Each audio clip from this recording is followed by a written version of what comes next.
Back in December 2012, a lot of people were freaking out over the idea that the world might end in some catastrophic event. And it was all thanks to the famous Maya calendar. This ancient way of tracking time had been the subject of endless speculation. But one of its biggest mysteries was definitely an 819-day count found in some versions of the calendar. No one could explain why it was there or how it worked, until recently, when a group of researchers from Cambridge might have finally cracked the code. First things first, how does the Maya calendar work? So the system the Maya civilization used to track days was based on something we now call the calendar round. Think of it like 3 interlocking gears. These are 3 cycles working together. The first is a 365-day solar year, known as Hab. The second is a cycle of 20 names, and the third is a cycle of 13 numbers, which forms a 260-day sacred calendar, called Sunken. Just like we'd say something like December 25th, 2025, they named their days based on how these 3 cycles lined up. For example, here we have the day 3 Manik and the 14th of the month Hop. It takes 52 years for the 3 cycles to align in the same way again. After that, the days start repeating. But this is where things start to get more complicated and mysterious. On some Mayan monuments, we have also found enigmatic inscriptions pointing to the existence of another cycle, the 819-day count. There are about 20 examples of these inscriptions, mostly found in places like Palenque and Yaxchilan in Mexico. So it didn't seem random at all, and this calendar must have been hiding a big secret. Early research showed that the 819-day cycle was represented by one of 4 colors and the cardinal directions associated with them. Black was tied to the west, red to the east, white to the north, and yellow to the south. Researchers also discovered that this period of time could be broken down into 3 smaller cycles. One of 9 days, one of 7 days, and one of 13 days.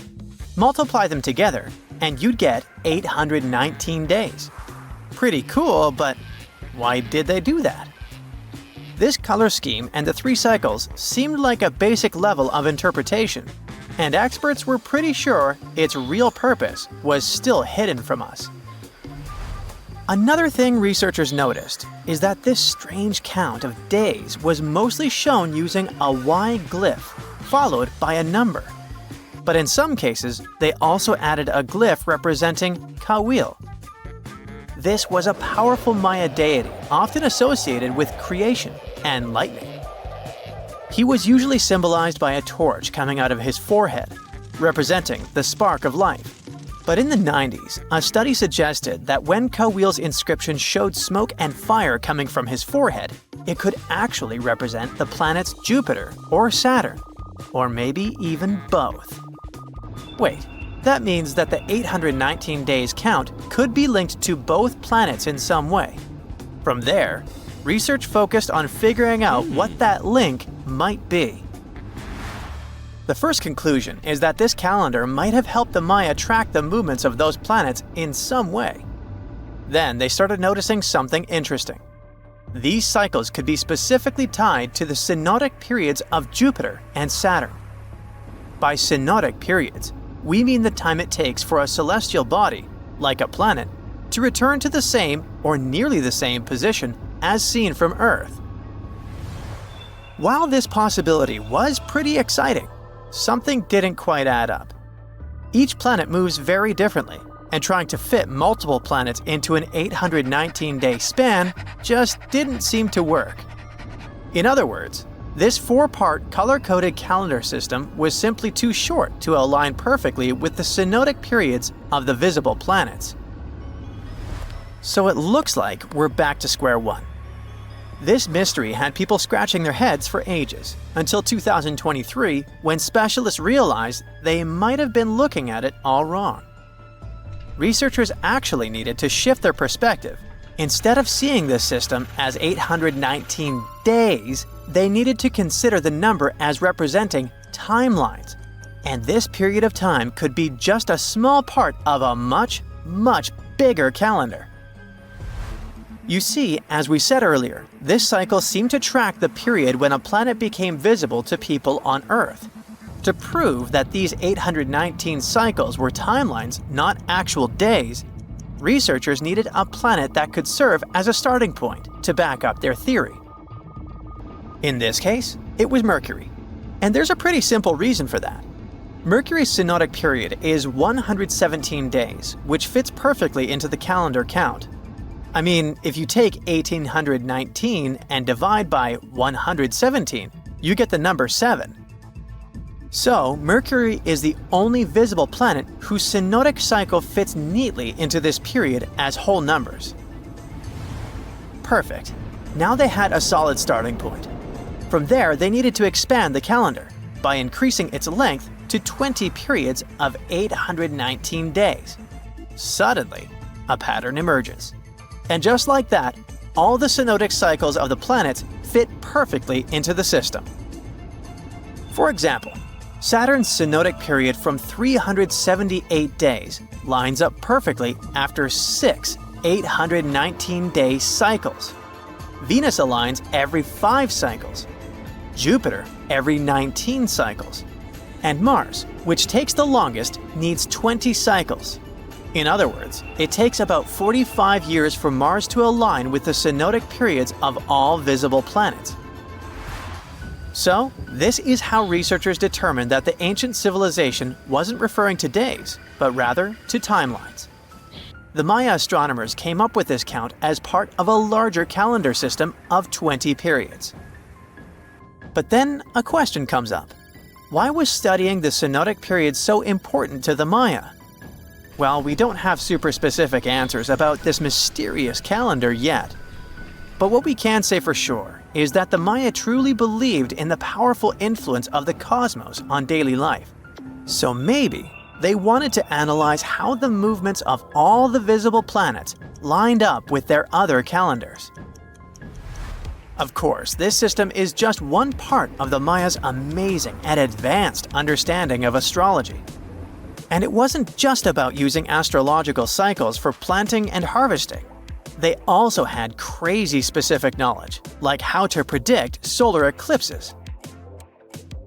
Archaeologists believe the Maya connection to the stars is reflected in the ruins of their world.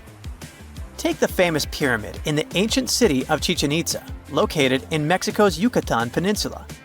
If you look closely at the base of its staircase, you will see a snake's head carved in stone. But here's the coolest part. During the spring and fall equinoxes, when day and night are exactly the same length, the sun casts sharp, triangular shadows on the staircase. It creates the illusion of a snake slithering down the steps. Another example of how they use their knowledge of astronomy in their temples is in Tikal, Guatemala. Built around year 1 of the Common Era, this pyramid is considered one of the Maya's earliest astronomical complexes. And its alignment and orientation allowed them to track and calculate solstices and equinoxes with incredible precision. The Maya were skilled skywatchers. Just like we have modern-day high-tech observatories with round domes, they had something similar. Meet El Caracol. The name means snail in Spanish and refers to the spiral staircase inside the tower. Built around 906 Common Era, it was the perfect place to observe all the changes in the sky and track the movements of the sun, moon, planets, and stars. Unlike us today, with our telescopes, satellites, and advanced tools, the Maya relied entirely on naked eye observation, and that makes their achievements even more incredible. Can you pronounce this name of the Aztec capital city? Yes, it's quite difficult to say in English and above my pay grade. Okay. It's Tenochtitlan. And Mayan cities are hard to pronounce too. Consider Jaxchilan. They must be part of the same language, right? Well, not really. The Aztecs and the Mayas were among the most famous Mesoamerican peoples. That's present-day Central America. But they didn't speak the same language, and they weren't even the same civilization. The two nations lived in different eras.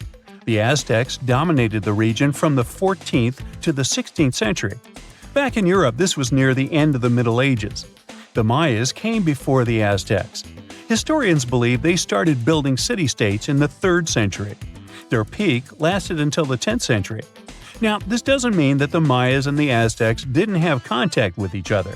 But at the time this happened, the Mayas were on a decline, so the Aztecs traded more with their descendants than with real Mayan people. The two civilizations didn't even live in the same place. The Aztecs built their cities in the north of what is today Mexico. The Mayas lived to the south of them in the Yucatan Peninsula. Yes, that's also in Mexico nowadays. But the Mayas inhabited parts of modern-day Guatemala and Belize as well, and they spoke a number of languages. There's a whole Mayan language family they spoke, not just one language. Some of those languages have survived through today. Estimates show that there are 6 million indigenous Maya people groups spread across Central America. In Guatemala, there are 21 Maya languages recognized by the authorities. Further north, in Mexico, the number of official languages is 29. For the Aztecs, the situation is much simpler. They had a single language. It still has around 1.5 million native speakers, mostly in central Mexico. That's more than any other family of indigenous languages in the region. But is there a chance a speaker of Aztec languages can understand a speaker of the Maya language? Not by a long shot. The two languages are completely unrelated. In fact, they didn't even share the same writing systems. The Mayans were more advanced because they used hieroglyphs. Yep, like the ancient Egyptians. Instead of letters that make up words, ancient civilizations used tiny pictures to symbolize an object or a concept. When the Mayas wanted to write the word jaguar, for example, they would draw a small image of the animal. In total, their writing system had more than 800 characters like this one. Way too complicated compared to the modern way we write down words. But the Aztecs were one step behind the Mayas.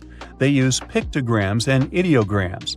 Simply put, these are elaborate drawings that mark an object, animal, or concept.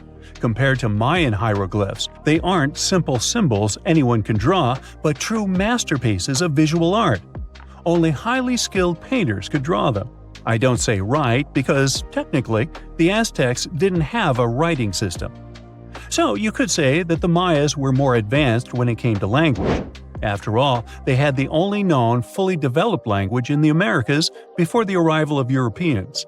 But in terms of culture and economy, the two societies weren't that much different. Neither of them used work animals for agriculture and transport. The main crop for both peoples? You guessed it, corn. What they called maize.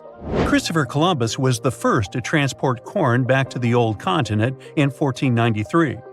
The Mayans also cultivated sunflower, vanilla, and cotton. The Aztecs produced chili, beans, and squashes.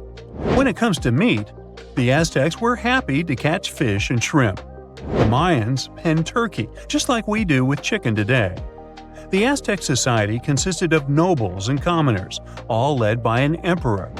The Mayas mostly lived in independent city kingdoms, ruled by a king and his royal household. There were no wheeled vehicles in these civilizations. Aztec merchants traveled across Mesoamerica carrying goods on their backs. Not the most comfortable mode of transportation, definitely. We shouldn't think of Aztec roads as the ones we have today. They were narrower because they saw only foot traffic. Mayas used a similar road system that also included canoes. They wouldn't travel far from the coast, though. They carved out these vessels from large tree trunks. An average Mayan canoe was 50 feet long. That's the length of a modern-day yacht. The goods these Mayas traded ranged from salt to pearls. They considered meat a luxury good, together with gold, copper, and turquoise. And can you guess the currency of Mayan merchants? Let me give you a hint.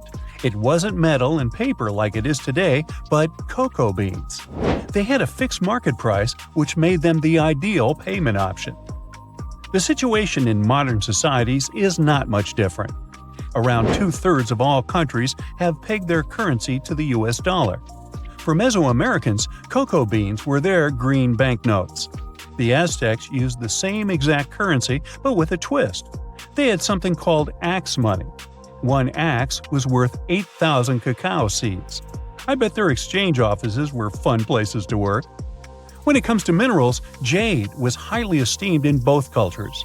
The Mayas and the Aztecs made tools and ornaments from it. These peoples believed jade brought beauty and long life to the person who wore it. Their jade mines were located in present-day Guatemala. And remember that city from the beginning that we could hardly pronounce? The founding of the Aztec capital gives an insight into the belief system of the whole nation. According to legend, the Aztec deity told them to build a city in the place where an eagle sits on a cactus with a snake in its talons. They saw this happen on an island in a lake. This is where they built the city. If you want to find it on the map of Central America today, look for Mexico City. That's the site of an ancient Aztec capital. It even got its name from the ancient nation, because Mexica was an alternate name for the Aztecs. They constructed the city on small artificial islands. It was slightly bigger than the surface area of London Heathrow Airport.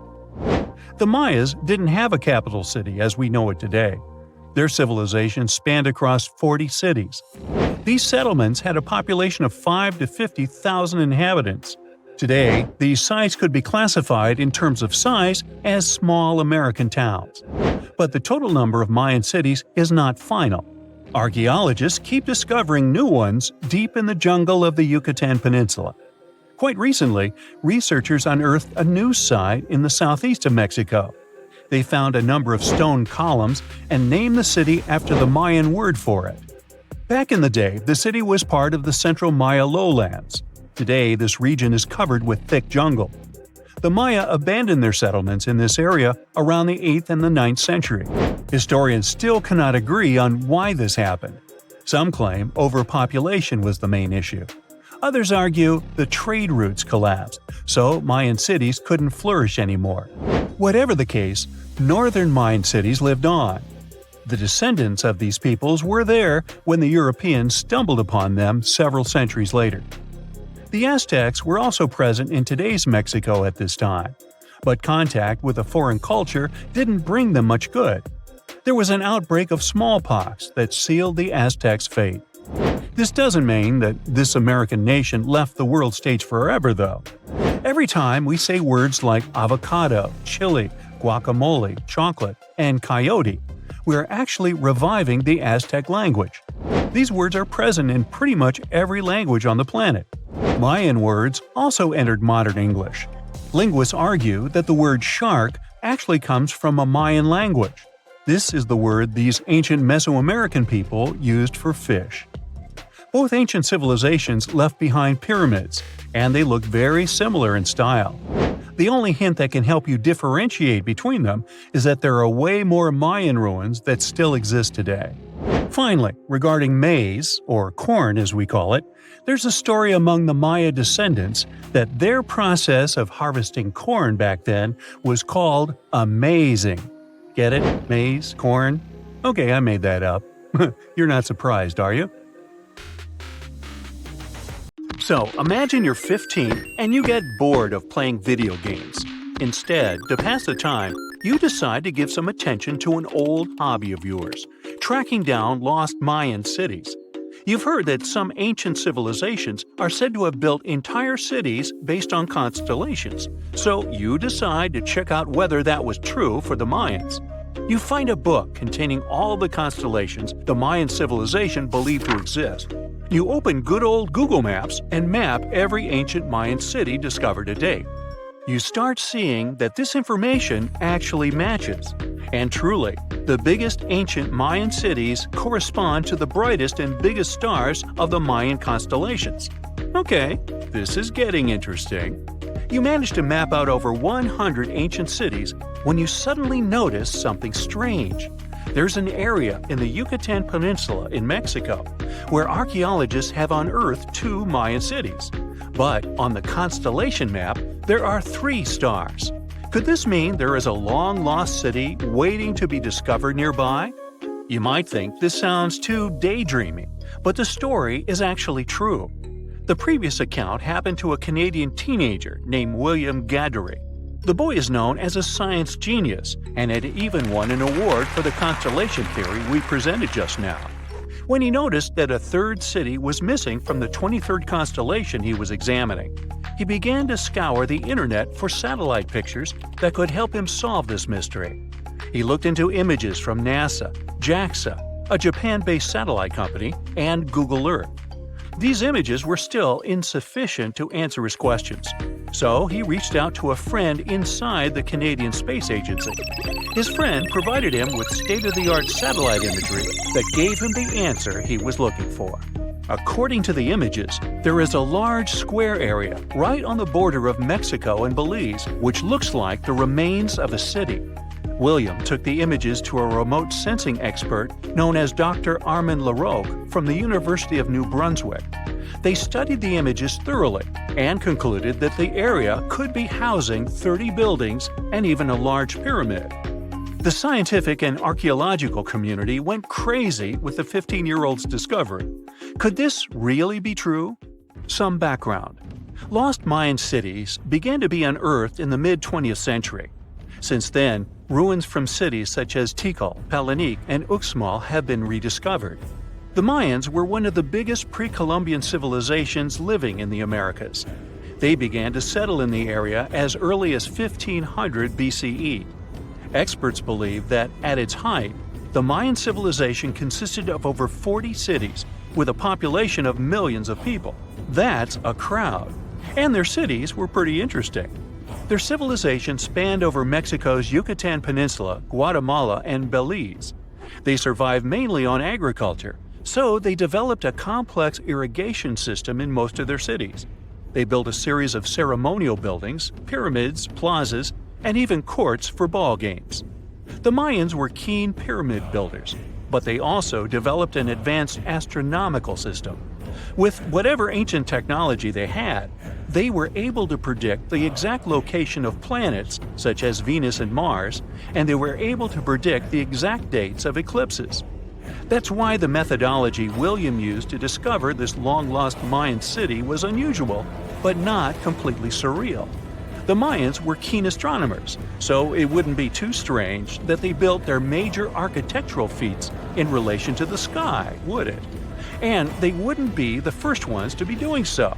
There is a famous fringe of Egyptology dedicated to studying how the Giza pyramids were built in perfect alignment with the Orion constellation, meaning that each pyramid was purposely built to align with one of the major stars of Orion's belt.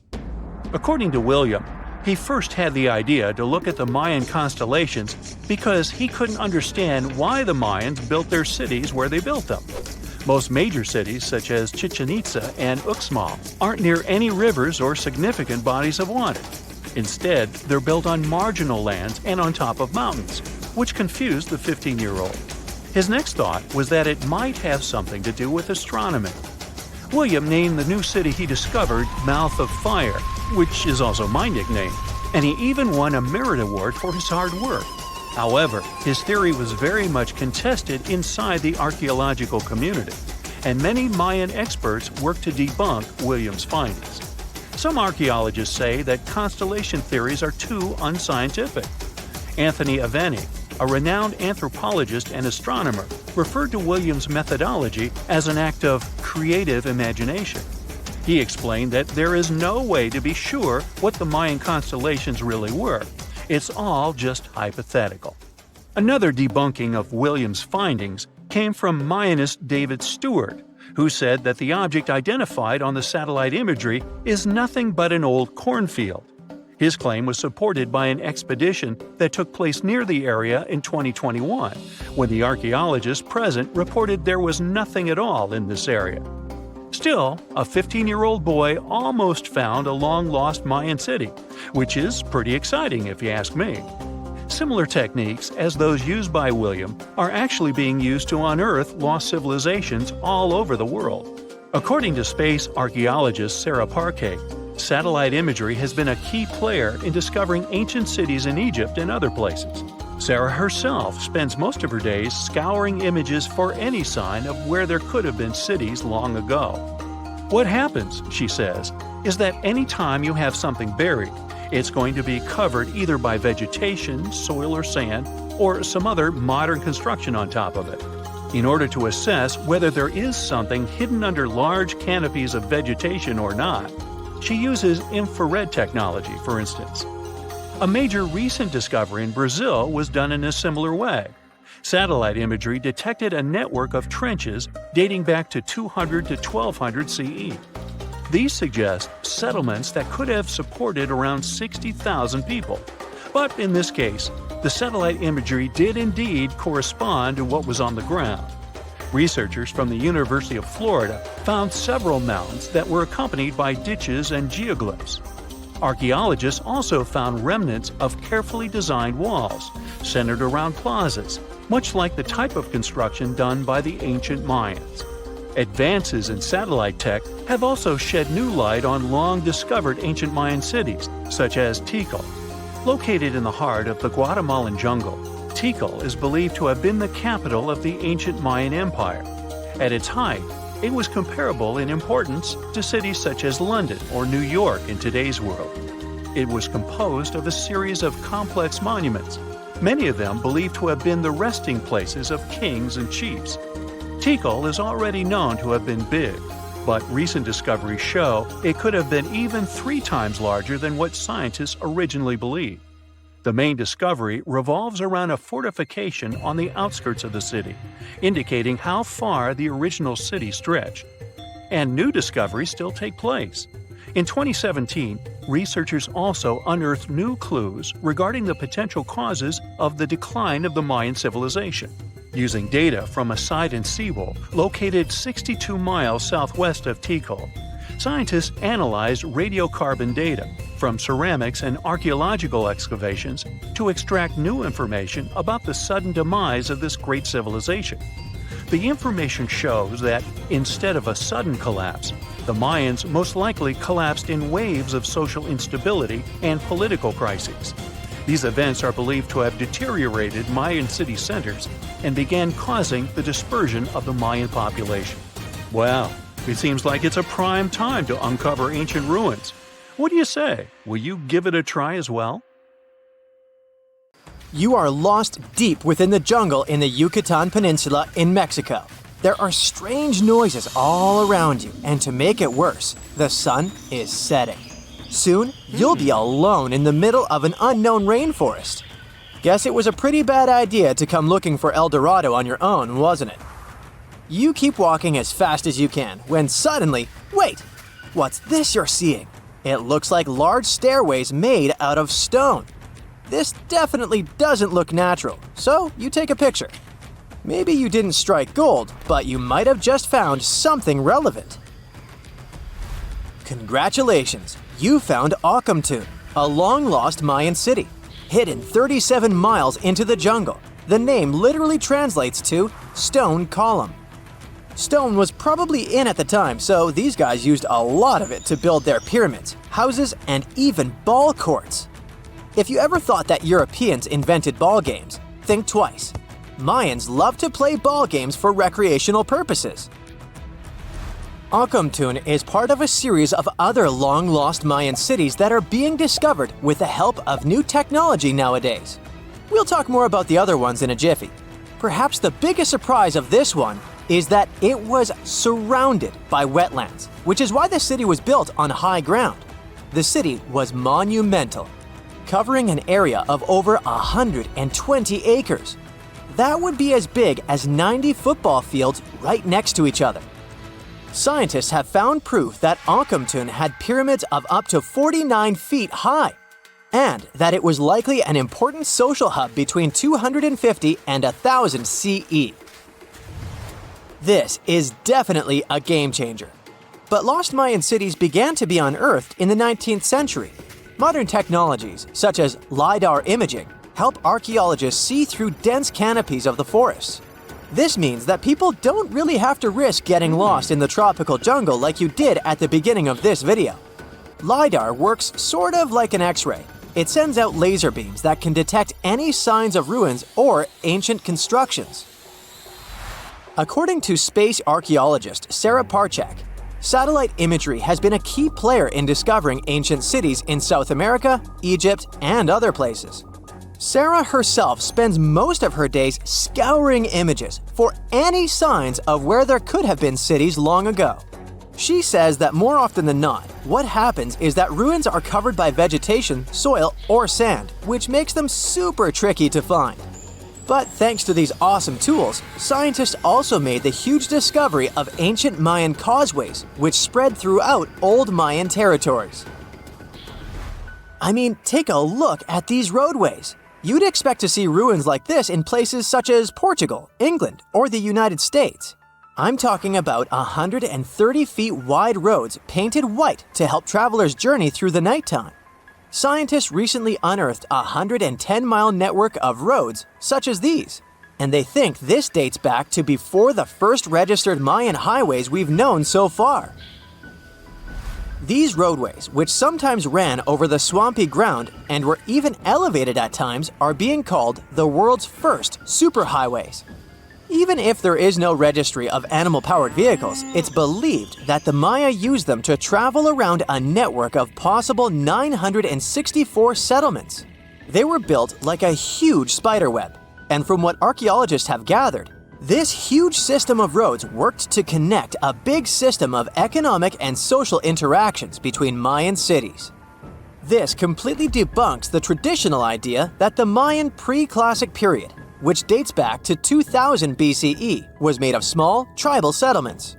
Imagine the manpower and engineering ability you need to muster to build something close to these white highways. Scientists believe that these causeways were built pretty much the same way as the Mayans built their pyramids, with a mixture of mud and quarry stone. Oh, and using several layers of limestone to make them white. That's pretty cool, right? But let's take a few steps back for a moment to get some context. The Mayans were one of the biggest pre-Columbian civilizations living in the Americas. Until now, experts believe that at its apex, the Mayan civilization consisted of over 40 cities with a population of millions of people. That's a lot of folks. Their civilization spanned Mexico's Yucatan Peninsula, Guatemala, and Belize. And they survived mainly on agriculture. The thing is, the Yucatan Peninsula was an extremely difficult place to grow crops. So the Mayans had to develop a complex irrigation system in most of their cities. They built a series of ceremonial buildings, pyramids, and plazas. The Mayans might have been keen pyramid builders, but they also developed an advanced astronomical system. With whatever ancient technology they had, they were able to predict the exact location of planets such as Venus and Mars, as well as the exact dates of eclipses. If you've ever seen examples of ancient Mayan cities, this is Tikal. Located at the heart of the Guatemalan jungle, Tikal is believed to have been the capital of the ancient Mayan conquest state. At its height, it was comparable in importance to cities such as London or New York in today's world. It's composed of a series of complex monuments. The North Acropolis is one of Tikal's most ancient complexes of monuments. Built solely by human hands around 350 BCE, it served as the resting place of kings and chiefs. Its monuments are up to 200 feet high. Back in the day, the step pyramid temples were painted a beautiful red. Mayans loved that color. Today, of course, you'll only see the limestone. Then there's Chichen Itza. It's got one of the best preserved pyramids on Earth to date. Located in Mexico's Yucatan state, this Mayan city is well over 1,500 years old. At its peak, it was home to 35,000 people. The site covers 4 square miles of land. The highlight is El Castillo, a tremendous step-like temple standing 80 feet above ground. Its most peculiar feature is that it has 91 steps up each of its 4 sides, including the upper platform, which makes for 365 steps, the same number of days as the solar year. You can see that these folks were a pretty big deal, huh? That's why nobody can really understand what happened to them. There's a big lack of evidence on the decline of this almighty empire. What could have been the cause of their demise? Was it a drought? New research in 2017 did bring some new discoveries into the mix. Using data from a site at Cambay, located at southwest of Tikal, scientists analyzed radiocarbon data from ceramics and archaeological excavations to extract new information about the unexpected demise of this great civilization. The information shows that instead of a sudden collapse, the Mayans most likely fell in waves of social instability and political crises. These events are believed to have deteriorated Mayan city centers and began causing the dispersion of the Mayan population. It's hard to pinpoint the exact causes, though. But hey, recent discoveries are shedding a big light on humanity's past. Not only about the Mayan Empire, but about other long-lost civilizations of South America. A major recent discovery in Brazil was done using satellite imaging technology and is also shocking scientists. Some images from near the Xingu River, also in the Amazon, suggest that cities of millions of people might have existed inside the jungle, way before our modern civilization ever existed. I mean, if this doesn't shock you, I don't know what will. Satellite imagery also detected a network of trenches dating back to 200 and 1200 CE in the Bolivian Amazon forest. These proofs suggest settlements that could have supported around 60,000 people right in the middle of the Amazon forest. When researchers from the University of Florida went on ground to check the satellite information, they were shocked to find several mounds that were accompanied by ditches and geoglyphs. Archaeologists also found remnants of carefully designed walls centered around plazas, much like the type of construction done by the ancient Mayans. You know, a lot happened in the first millennium CE. Sure, we're talking about 1,000 years worth of human history. If you'll remember from school, you'll know it was the time of the rise and fall of the Roman Empire. It was when humans saw the transition to the intense times of the Middle Ages. And some say it was the apex period of the Mayan civilization, all the way in Mesoamerica. But thanks to top-notch technological advancements, we can look at history a lot differently today. You see, archaeologists have found actual proof that the Mayan civilization may have started way before we think it did, and that since the beginning, their civilization was far from simple. To find out more about this, you'll have to tread deep into the Guatemalan rainforests. Are you down for the ride? Rainforests are dense and difficult to access. If you were an archaeologist, I'm betting you'd find them quite threatening as well. That's actually one of the reasons why we've been kept in the dark for so long when it comes to the truth about the Mayans. But take a look at this. You'd expect to see ruins like this in places like Portugal, England, or the United States. I'm talking about 130-foot wide roads, painted white to help travelers journey through the nighttime. For scale, these roads were about half the size of an American football field. Huge, huh?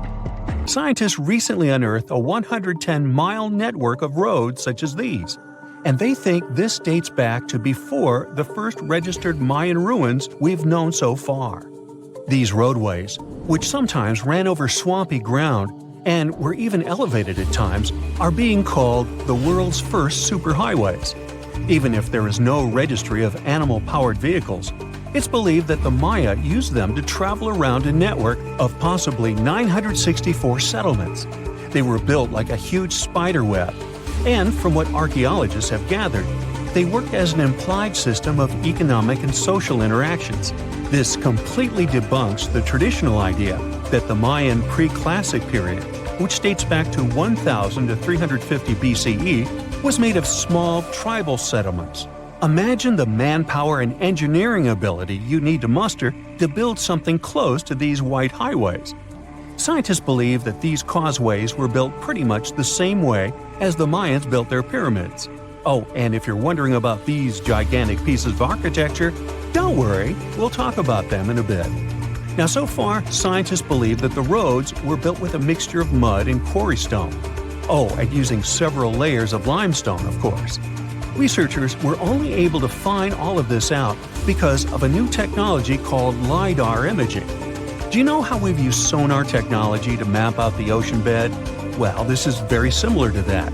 But instead of using sounds, we use laser systems. This mapping system allows researchers to see through and beyond the thick canopies of forests. It's like we have X-ray vision. This is definitely a game changer.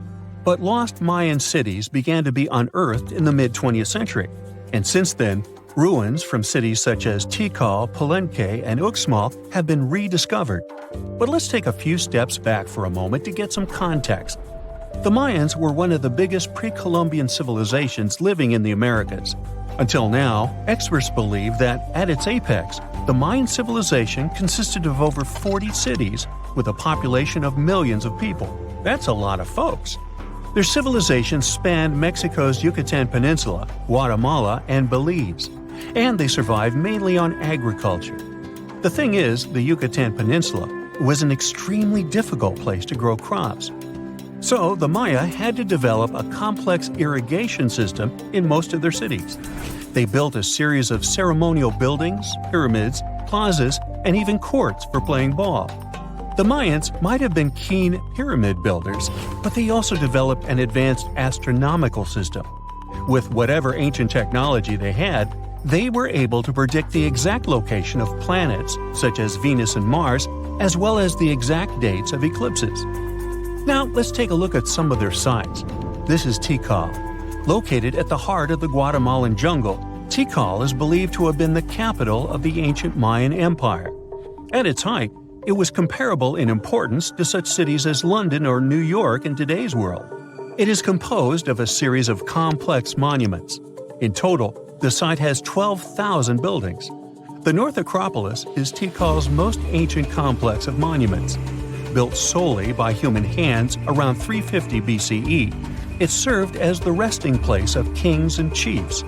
Its monuments are up to 200 feet high. Back in the day, the step pyramid temples were painted a beautiful red. Mayans loved that color.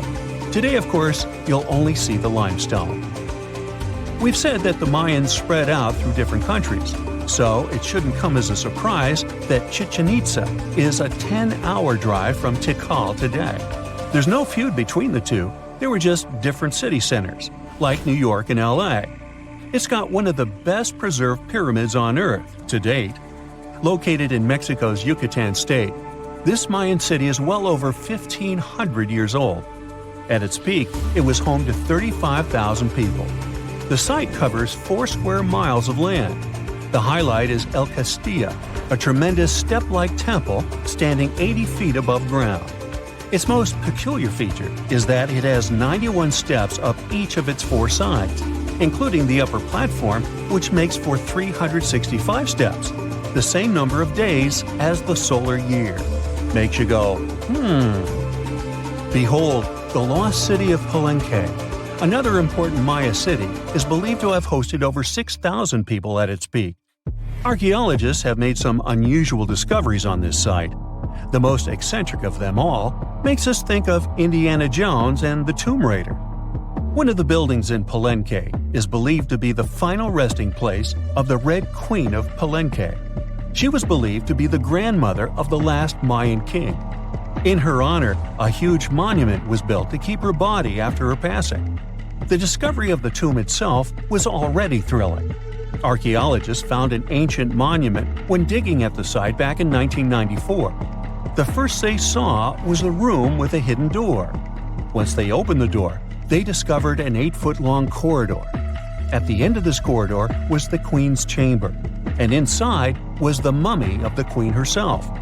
They found her to be accompanied by her pearls, jade shells, and expensive rocks. But as the team explored the remains, they saw something strange. The room was filled with a red-colored powder. Researchers knew that the color red was important to the Mayan people, but they didn't understand why the queen was buried with this unknown substance. They took a sample back with them for further analysis and discovered that the red powder was cinnabar, a very dangerous mineral. This powder, when inhaled, can cause severe health damage to a person. The team concluded that this could only be a trap for anyone trying to steal her riches. Talk about curses, huh? One thing that has always troubled researchers is the lack of evidence on the decline of this almighty empire. What could have been the cause of their demise? Was it a drought? Some disease? New research in 2017 did shed some light on this issue.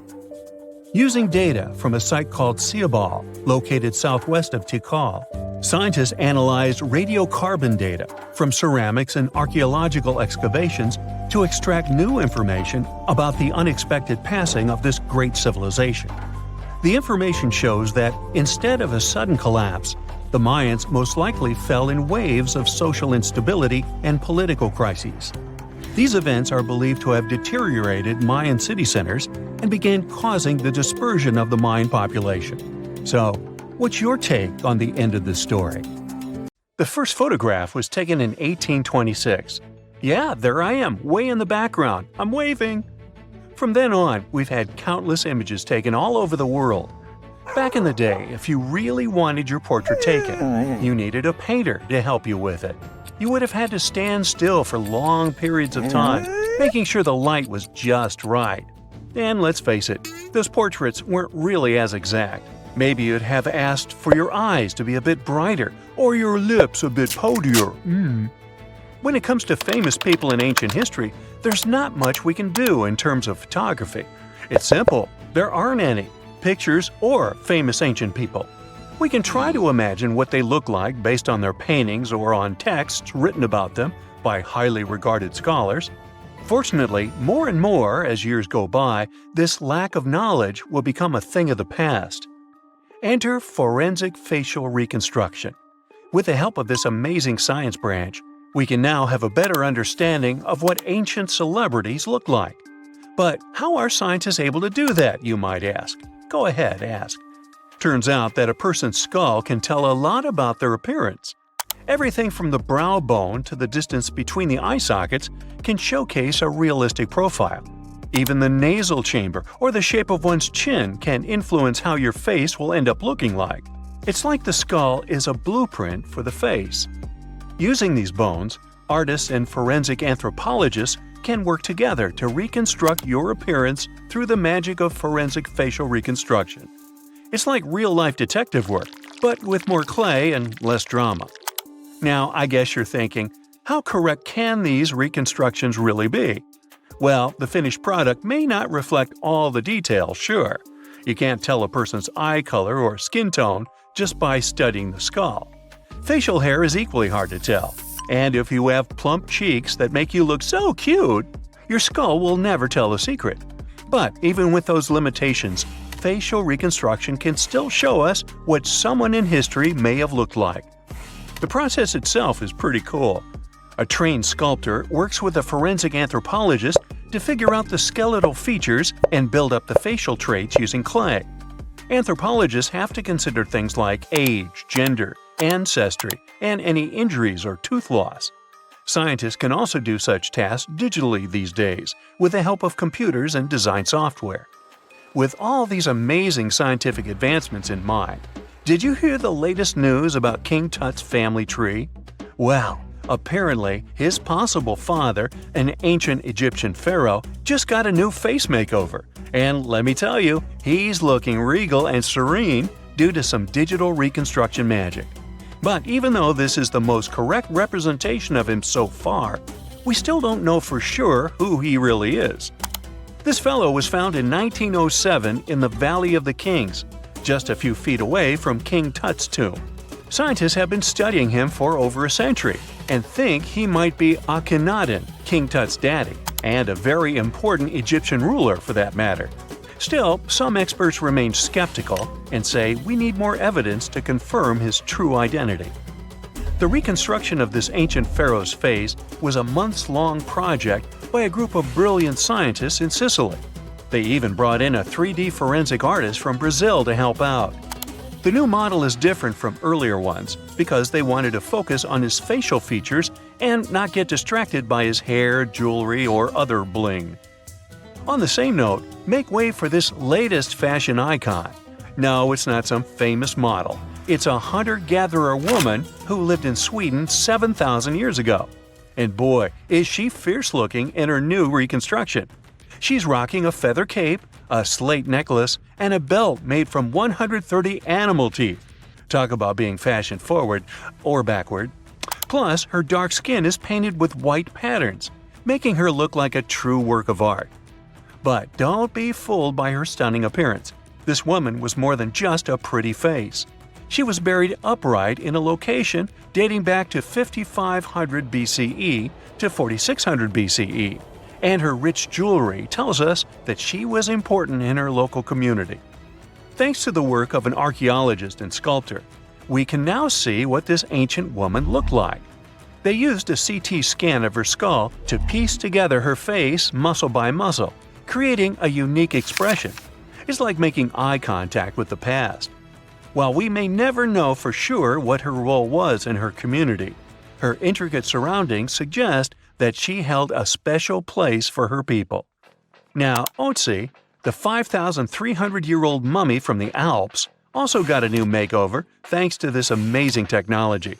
He didn't go to a plastic surgeon if that's what you're thinking. Two Dutch brothers used their skills in forensic science and artistry to recreate his face for a new exhibit in Italy. Ötzi was found in 1991 by hikers who stumbled across his mummified and frozen remains in the mountains near the Italian-Austrian border. He's been around longer than Stonehenge or the pyramids of Giza. And now, thanks to the two skillful brothers, we finally know what he looked like. They used 3D images of his skull to recreate his face. A photographer also documented the whole process for half a year. Earlier research shows he passed away from a wound caused by an arrow. He was left in a protected area high up in a cold glacier region, so his body was preserved in the snow. He is now safely kept in a refrigerated cell at the museum, which mimics the wet, cold glacial conditions that kept him preserved. They even have a unique cooling system that makes it possible for the mummy to be displayed. Ötzi's last birthday was his 46th, which was a pretty ripe old age for his time. He was about 5 feet 3 inches tall and weighed around 110 pounds, so he was on the smaller side. But hey, size doesn't matter when you've been around for over 5,000 years. King Henry VII got a digital makeover as well, and boy does he look good. A graphic artist used a mask of Henry VII's dating from 1509 to create an impressive and realistic reconstruction. Why a mask, you might wonder? Well, before photography, people used wax masks to preserve someone's likeness more accurately than paintings or illustrations. And let me tell you, the restoration of this Henry was a game changer. Henry VII was the King of England from 1485 to 1509. A depiction of him, which can be found at Westminster Abbey, was already lifelike, but the new digital reconstruction takes it a step further. It took the team behind it about 2 months to complete, using a combination of software, custom algorithms, and really tedious image adjustments that were done manually. The project started with a high-resolution image of the mask, which was then used to create a 3D model of the subject's face. From there, the lighting was designed. Lastly, facial markings and hair were added. But what's even more fun is that a beard was added to Henry VII's face too, since men during that era were commonly bearded, wore a beard. We'll never know for sure if he was bearded or not, but it's a hilarious touch that adds to the character of the reconstruction. The same team has also created facial reconstructions of other historical figures, like Mary, Queen of Scots, or Oliver Cromwell. These masks are like secret passages to another time, if you think about it. It's amazing how technology can take us back thousands of years to see faces we've only imagined.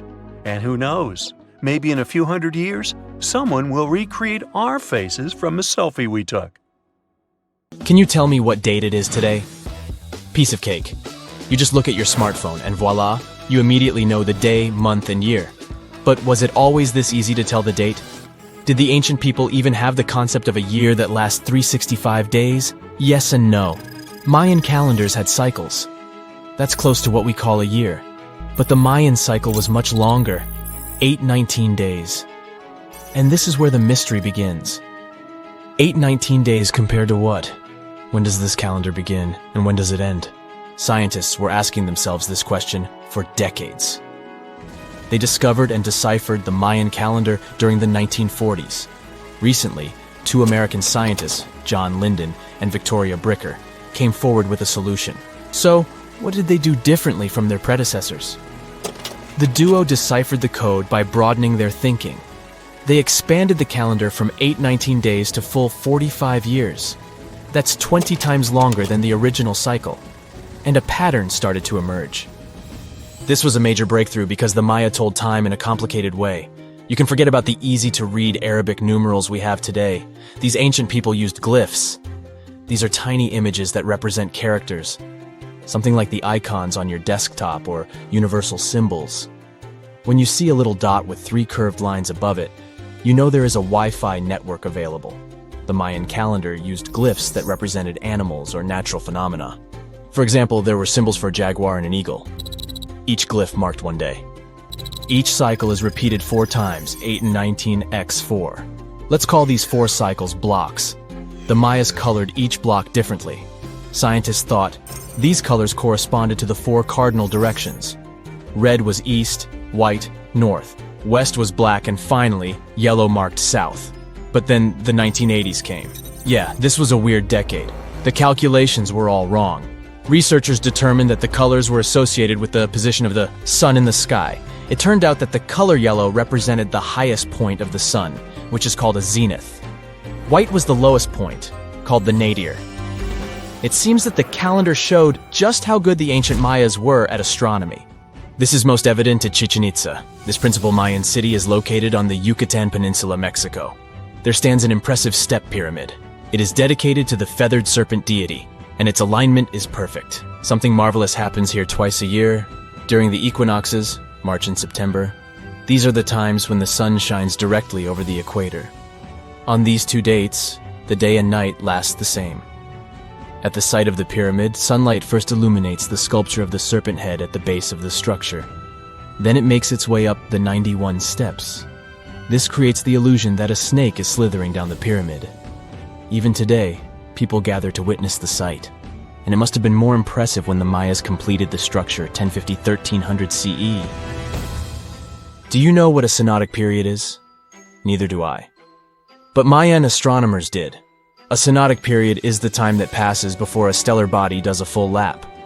For example, this is the period between 2 full moons. When you look from Earth, this period lasts roughly 30 days. And the Mayas were looking at the skies non-stop. They carefully noted the synodic periods of all planets.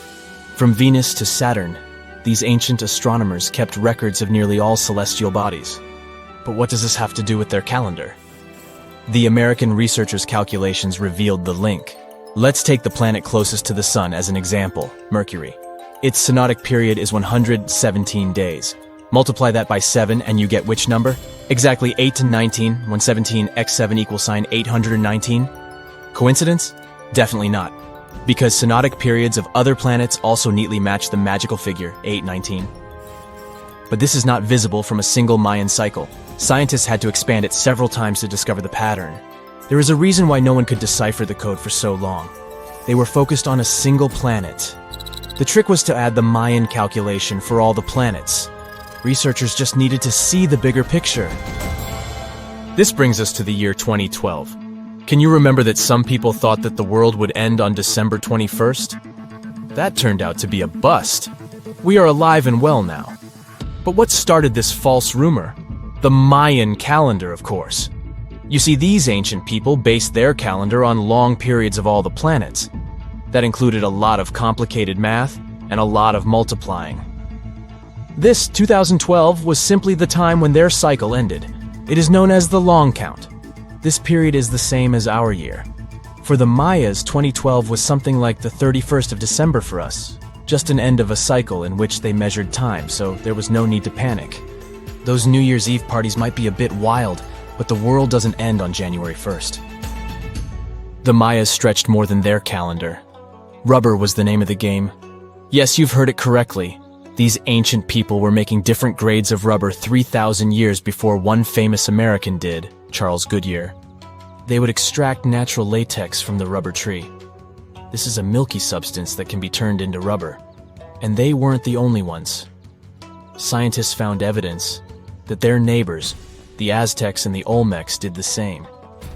But what did they do with rubber? They didn't need car tires, definitely. But it's cool to have a nice pair of sandals for the beach. The Spanish wrote about rubber sole footwear that natives wore. Sadly, scientists still haven't found them. That would be a big step for archaeology. So the Maya were playful with rubber, literally. Researchers guessed that they produced balls from latex.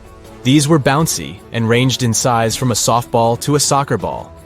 A typical Mayan ball game, pits, involved 2 hoops. You must be thinking basketball, but not quite. The hoops were set on walls, 23 feet high. Compare that to the NBA standard of 10 feet. And the hoop was the other way around. There is also a sweet side to the story of the Mayas. These ancient people enjoyed chocolate. In fact, the modern word chocolate probably comes from their language, Xocolatl. This meant bitter water. Okay, you get the bitter part, but why water? The Mayas didn't produce chocolate in the form we know it today. They didn't make bars of chocolate, they drank it. Smashed cocoa beans made for excellent drinks. The Mayas perfected the mixture over time and even added spices. Anyone up for a fiery chocolate drink with stew peppers and cornmeal? Who knows, maybe this beverage actually tasted well. Cocoa beans were sacred and used as a currency. Researchers believe all social classes got to enjoy it. Free chocolate for all sounds nice even today. But where did the Mayas get clean water for their cocoa drinks? From the oldest known filtration system in the Western Hemisphere. It was based on zeolite. These are minerals that contain aluminum and silicone compounds. And guess what? Modern air and water purifiers still use this material. Mayan tech wins yet again. Back in Europe, Roger Bacon developed a sand filtration system in 1627, some 1,800 years after the Mayas.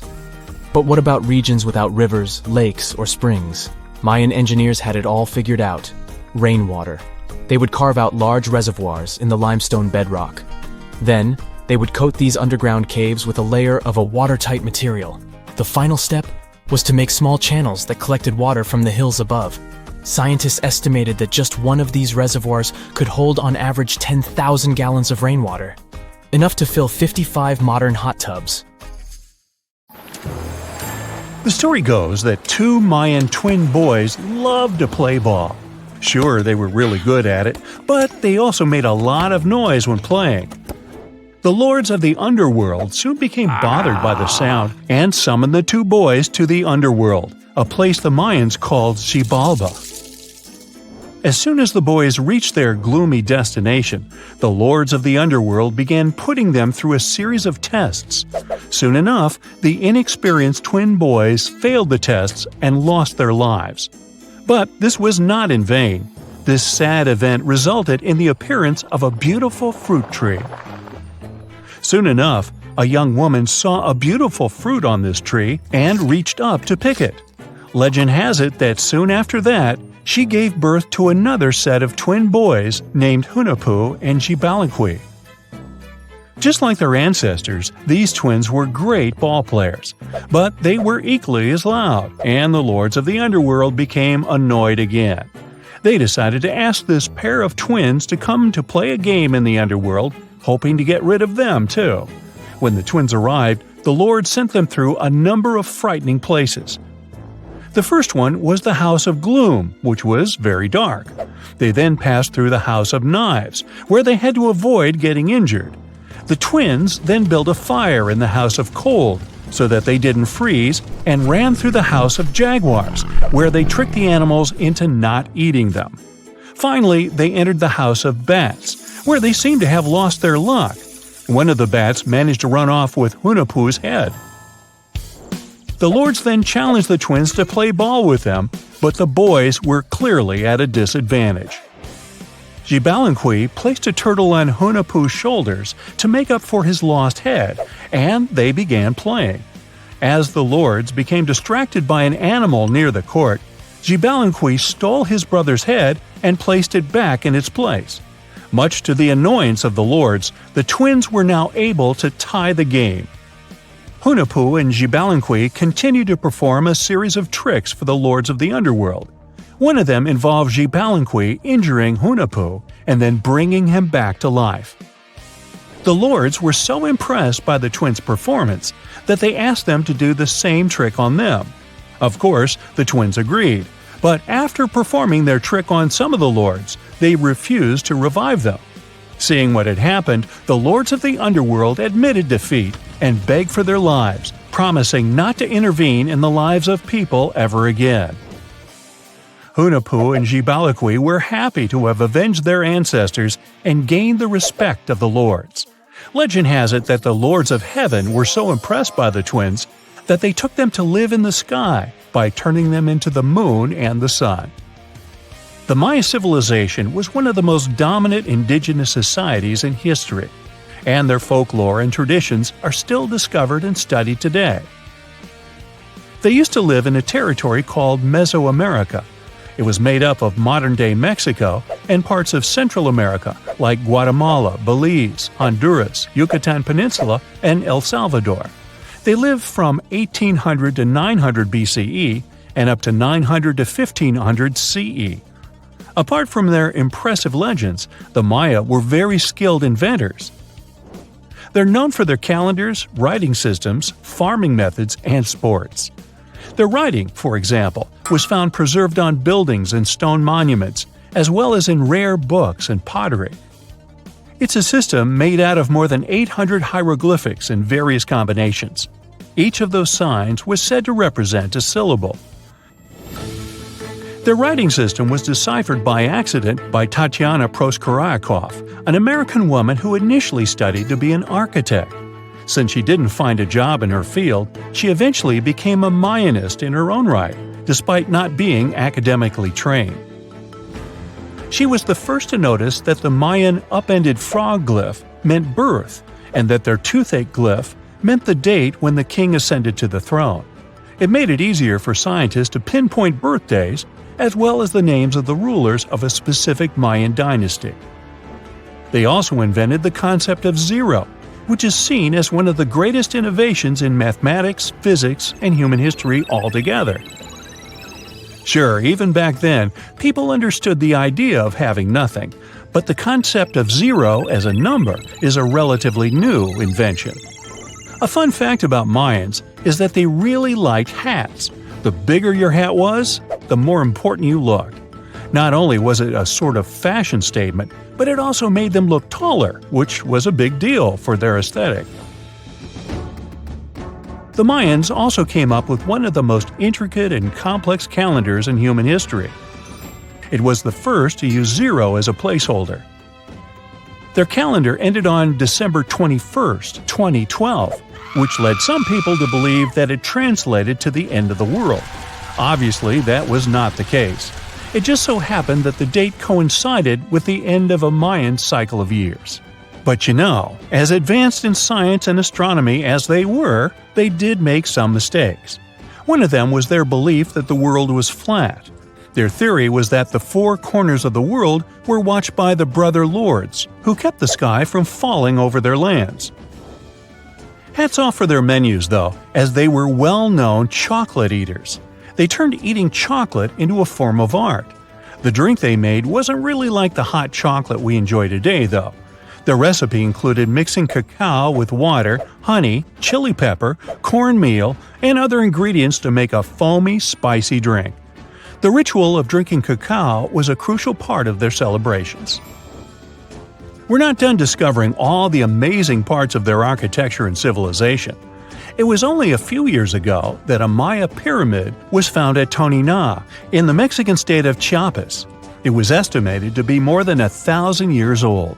The reason why it escaped archaeologists for so long was that it lay hidden under what was believed to be a natural hill. The ruins of two Mayan cities have been recently discovered in the Mexican state of Campeche. Why didn't we find them until now? Well, they were concealed by really thick vegetation, which made it difficult for archaeologists to reach them. The Mayans didn't just disappear. Their descendants are still around today, many of them choosing to live in their ancestral homelands. You can find them in Guatemala, for example, where the Maya people make up the majority of the population. Overall, the Maya ethnic group contains people that speak different Mayan languages, such as Yucatec, Quiche, Quechua, or Mopan. They had no idea what a spa day was, but the Mayans really enjoyed a nice sweat once in a while. Sweat lodges were discovered around ancient Mayan sites. They were built out of stone or adobe. These rooms were an essential part of their cleansing and healthcare rituals. One of the earliest sweat lodges was found in Quello in northern Belize and appeared to date back 3,000 years. One of the most important parts of the Mayan culture was a ball game which they named Pix. It had both political and spiritual significance. We can see ball courts at important parts of Mayan archaeological sites. The main goal of the game was to pass a rubber ball through a very high stone hoop without using your hands. Basically, it was a combination of soccer and basketball. However, it could have serious consequences. The loser could, at times, even lose his own life. Ooh, high stakes indeed. Because of this game and the need for bouncy balls, the Mayan people were some of the first cultures to use rubber. They made it using natural latex. There were different kinds of rubber depending on what natural substances the latex was mixed with. And that, my friend, is the way the ball bounces. Sorry, but you know me, I just couldn't resist. For more than 3,000 years, the gold mask of Pharaoh Tutankhamun stayed hidden in the Valley of the Kings. This artifact, which stands about 21 inches tall, shows how skilled and artistic the ancient Egyptians were. But nobody expected that X-rays would reveal its biggest secret. King Tut was the last ruler of his family during the 18th dynasty. He took the throne at just 9 years old, but ruled for only 10 years before he passed away unexpectedly. If we're being honest, back in ancient Egypt, he was mostly forgotten by the rulers who came after him. His tomb wasn't a big deal for them, so much so that even the grave robbers forgot about him. It might sound a bit sad, but the truth is that it was actually great news for us. Since his tomb was practically forgotten, it ended up being perfectly preserved. While the other tombs in the Valley of the Kings were looted, his remained sealed and untouched. So, when it was discovered back in 1922, it had over 5,000 precious objects inside. That made Tutankhamun basically an instant celebrity and one of the best-known pharaohs nowadays. Among the treasures was the most stunning piece, his golden mask. This mask is said to be an exact image of the king's face, or at least it was supposed to be, but we'll get to that later. The purpose of this accurate representation of his face was to make sure that his soul would recognize him in the afterlife and return to his mummified body. In ancient Egyptian beliefs, this would allow him to continue living in the afterlife. The details of the mask clearly looked incredibly difficult to create, but people didn't realize how complex it truly was until many years later. The first X-rays of the mask were taken in 1967.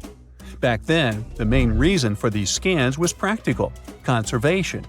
The mask was heading to Paris for an exhibition, and it was the first time it had ever left Paris.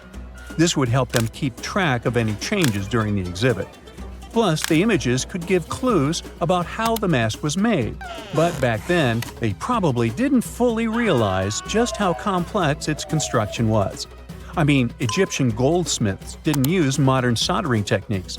So, how did they make this mask? New X-rays taken in 2007 gave us some answers. It turned out the Egyptians didn't use pure gold, which is 24 carats. The mask was actually made of 23-karat gold, meaning it was mixed with another material. So specialists discovered that the gold sheets contained a small amount of copper, a reddish-brown metal. This was likely done to make the material more flexible and easier to shape. They would then shape the gold sheets by heating and hammering them over and over again. But there was one more secret inside the mask that wasn't discovered until 2015. The year before, the staff at Cairo's Egyptian Museum were working on the mask display when the long beard of the mask accidentally got knocked off. Another theory is that the beard had become loose over time and just fell off. Either way, the fact that King Tut's beard came off caused a lot of stress. After all, we're talking about one of Cairo's biggest tourist attractions, so the experts had to fix the problem quickly. The restoration process started with a detailed recording of the mask's condition. To do this, they had to take a full three-dimensional scan of the artifact. And, by accident, they found something very interesting in the mask. Inside the royal beard, there is a gold tube, an intriguing structure that the Egyptians likely used to attach the beard to the rest of the mask. And that proved, once again, that the process of making this mask was even more complex than experts thought.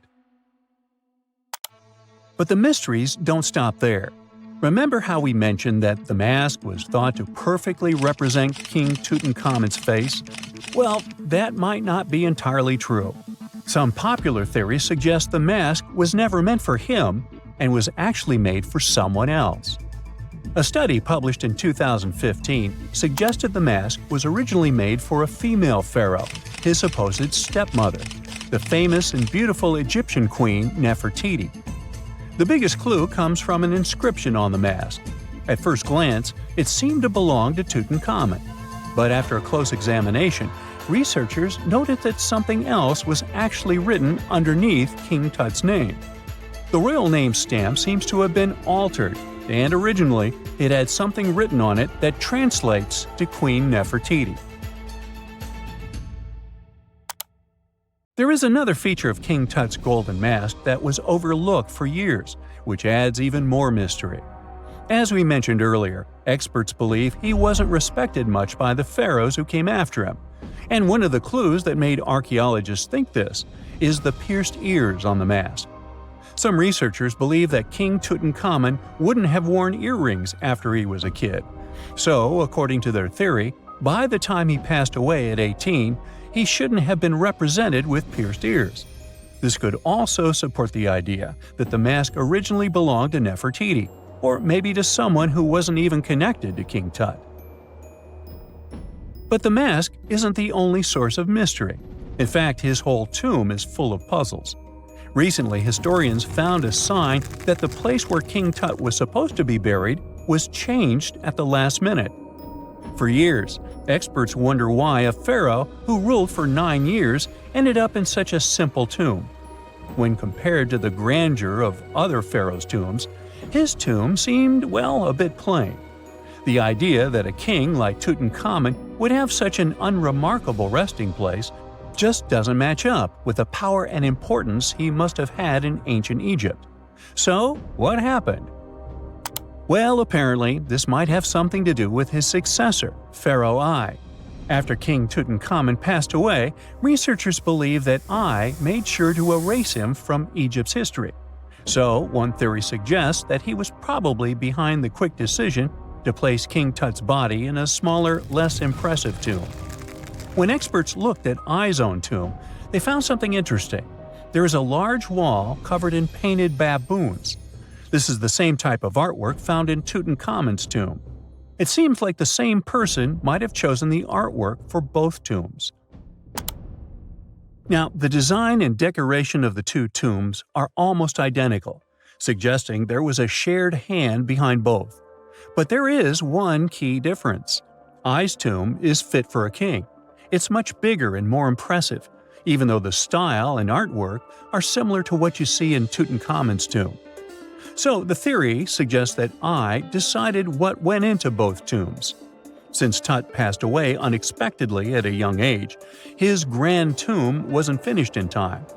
Normally, pharaohs start building their tombs while they're still alive to make sure everything is perfect. But Tut passed away when he was just 18, so there wasn't enough time. I may have taken advantage of the situation, ordering a smaller tomb for Tut and keeping a larger one for himself. Experts believe this theory explains why Tutankhamun's tomb is so simple and how I managed to wipe his memory from history so easily. But in the end, the story of King Tut's mask and tomb is full of mystery and intrigue.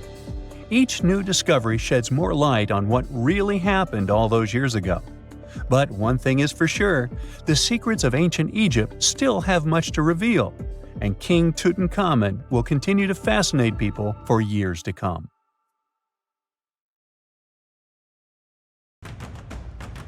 Scientists discovered something Atlantis-like near Australia. There used to be an entire continent that's now underwater. Here's what happened to it. Around 70,000 years ago, during the last ice age, there was a huge landmass called Sahul. It was located in the southwestern Pacific Ocean. This ancient supercontinent connected what we now know as Australia, New Guinea, Tasmania, and the Aru Islands into one giant piece of land. Imagine lush tropical rainforests surrounded by beautiful mountains. Sahul's tallest mountains were in the New Guinea highlands, with peaks reaching over 13,000 feet.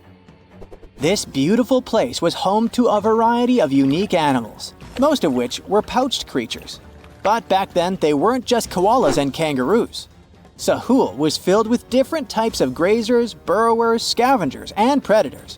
It was home to a huge diprotodon, a powerful hunter Thiosolio, and a horrifying Megalania, a creature that's much larger than any living lizard today.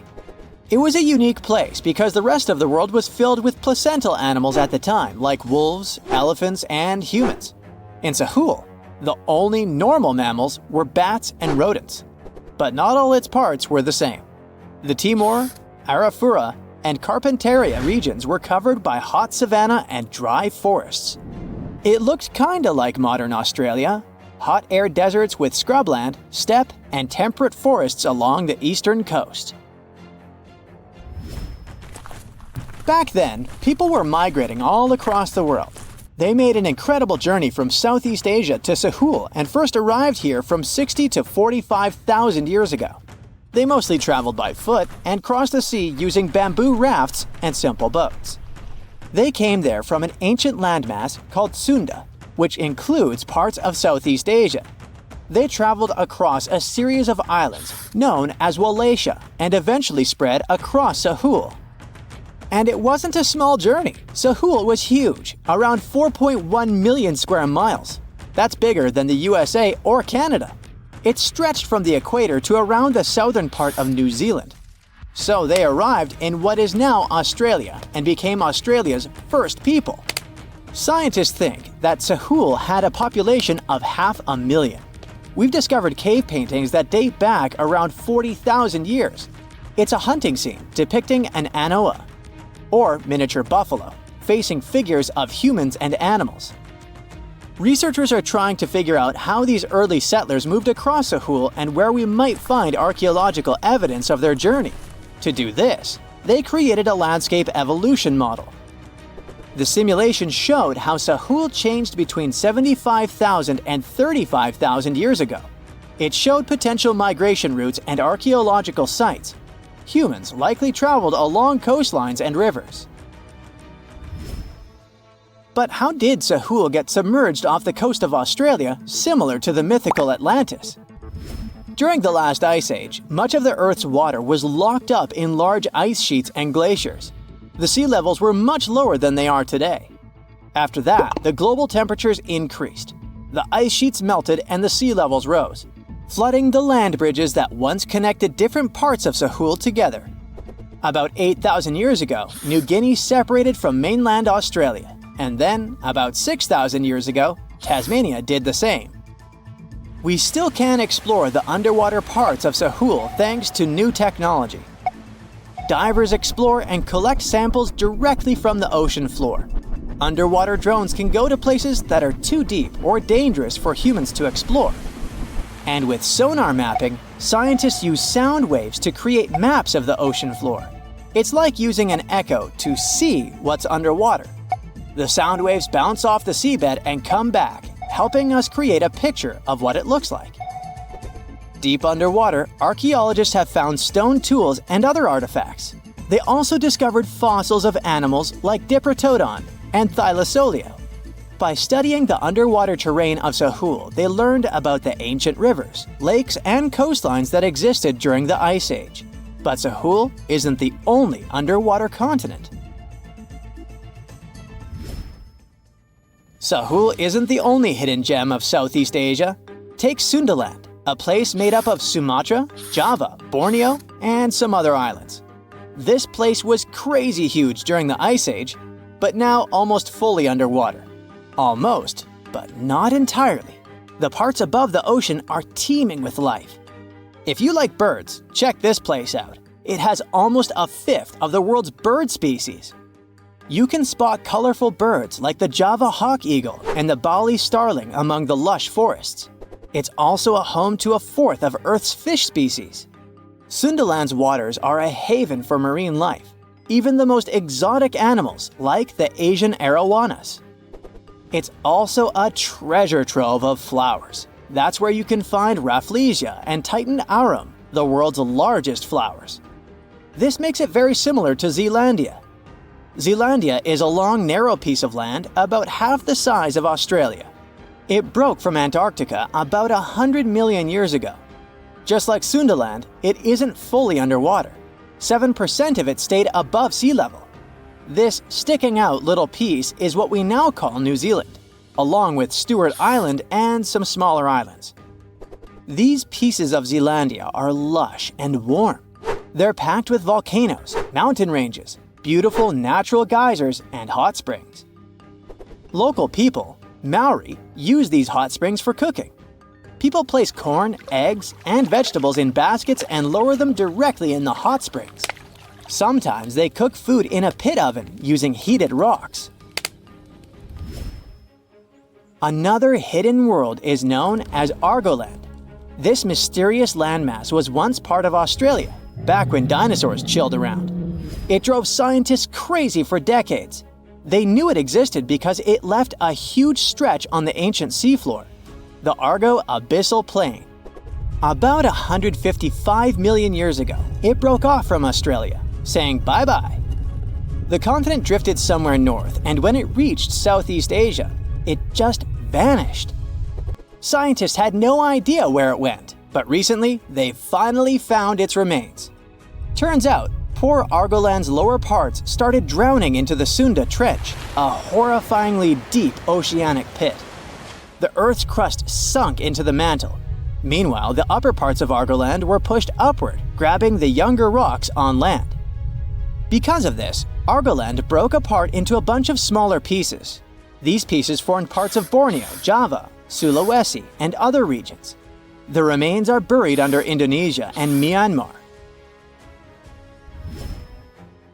Imagine a colossal landmass the size of Greenland, Greater Adria. Its journey began about 240 million years ago when it broke away from the supercontinent Gondwana. It started moving north, and after 100 million years of enjoying the warm seas, it suddenly crashed into Europe and shattered into pieces. Most of these pieces went deep into the Earth's mantle, but some were scraped off and became part of mountain ranges like the Alps. Today, the remnants of Greater Adria are scattered across more than 30 countries, from Spain to Iran. That's why they're hard to look for.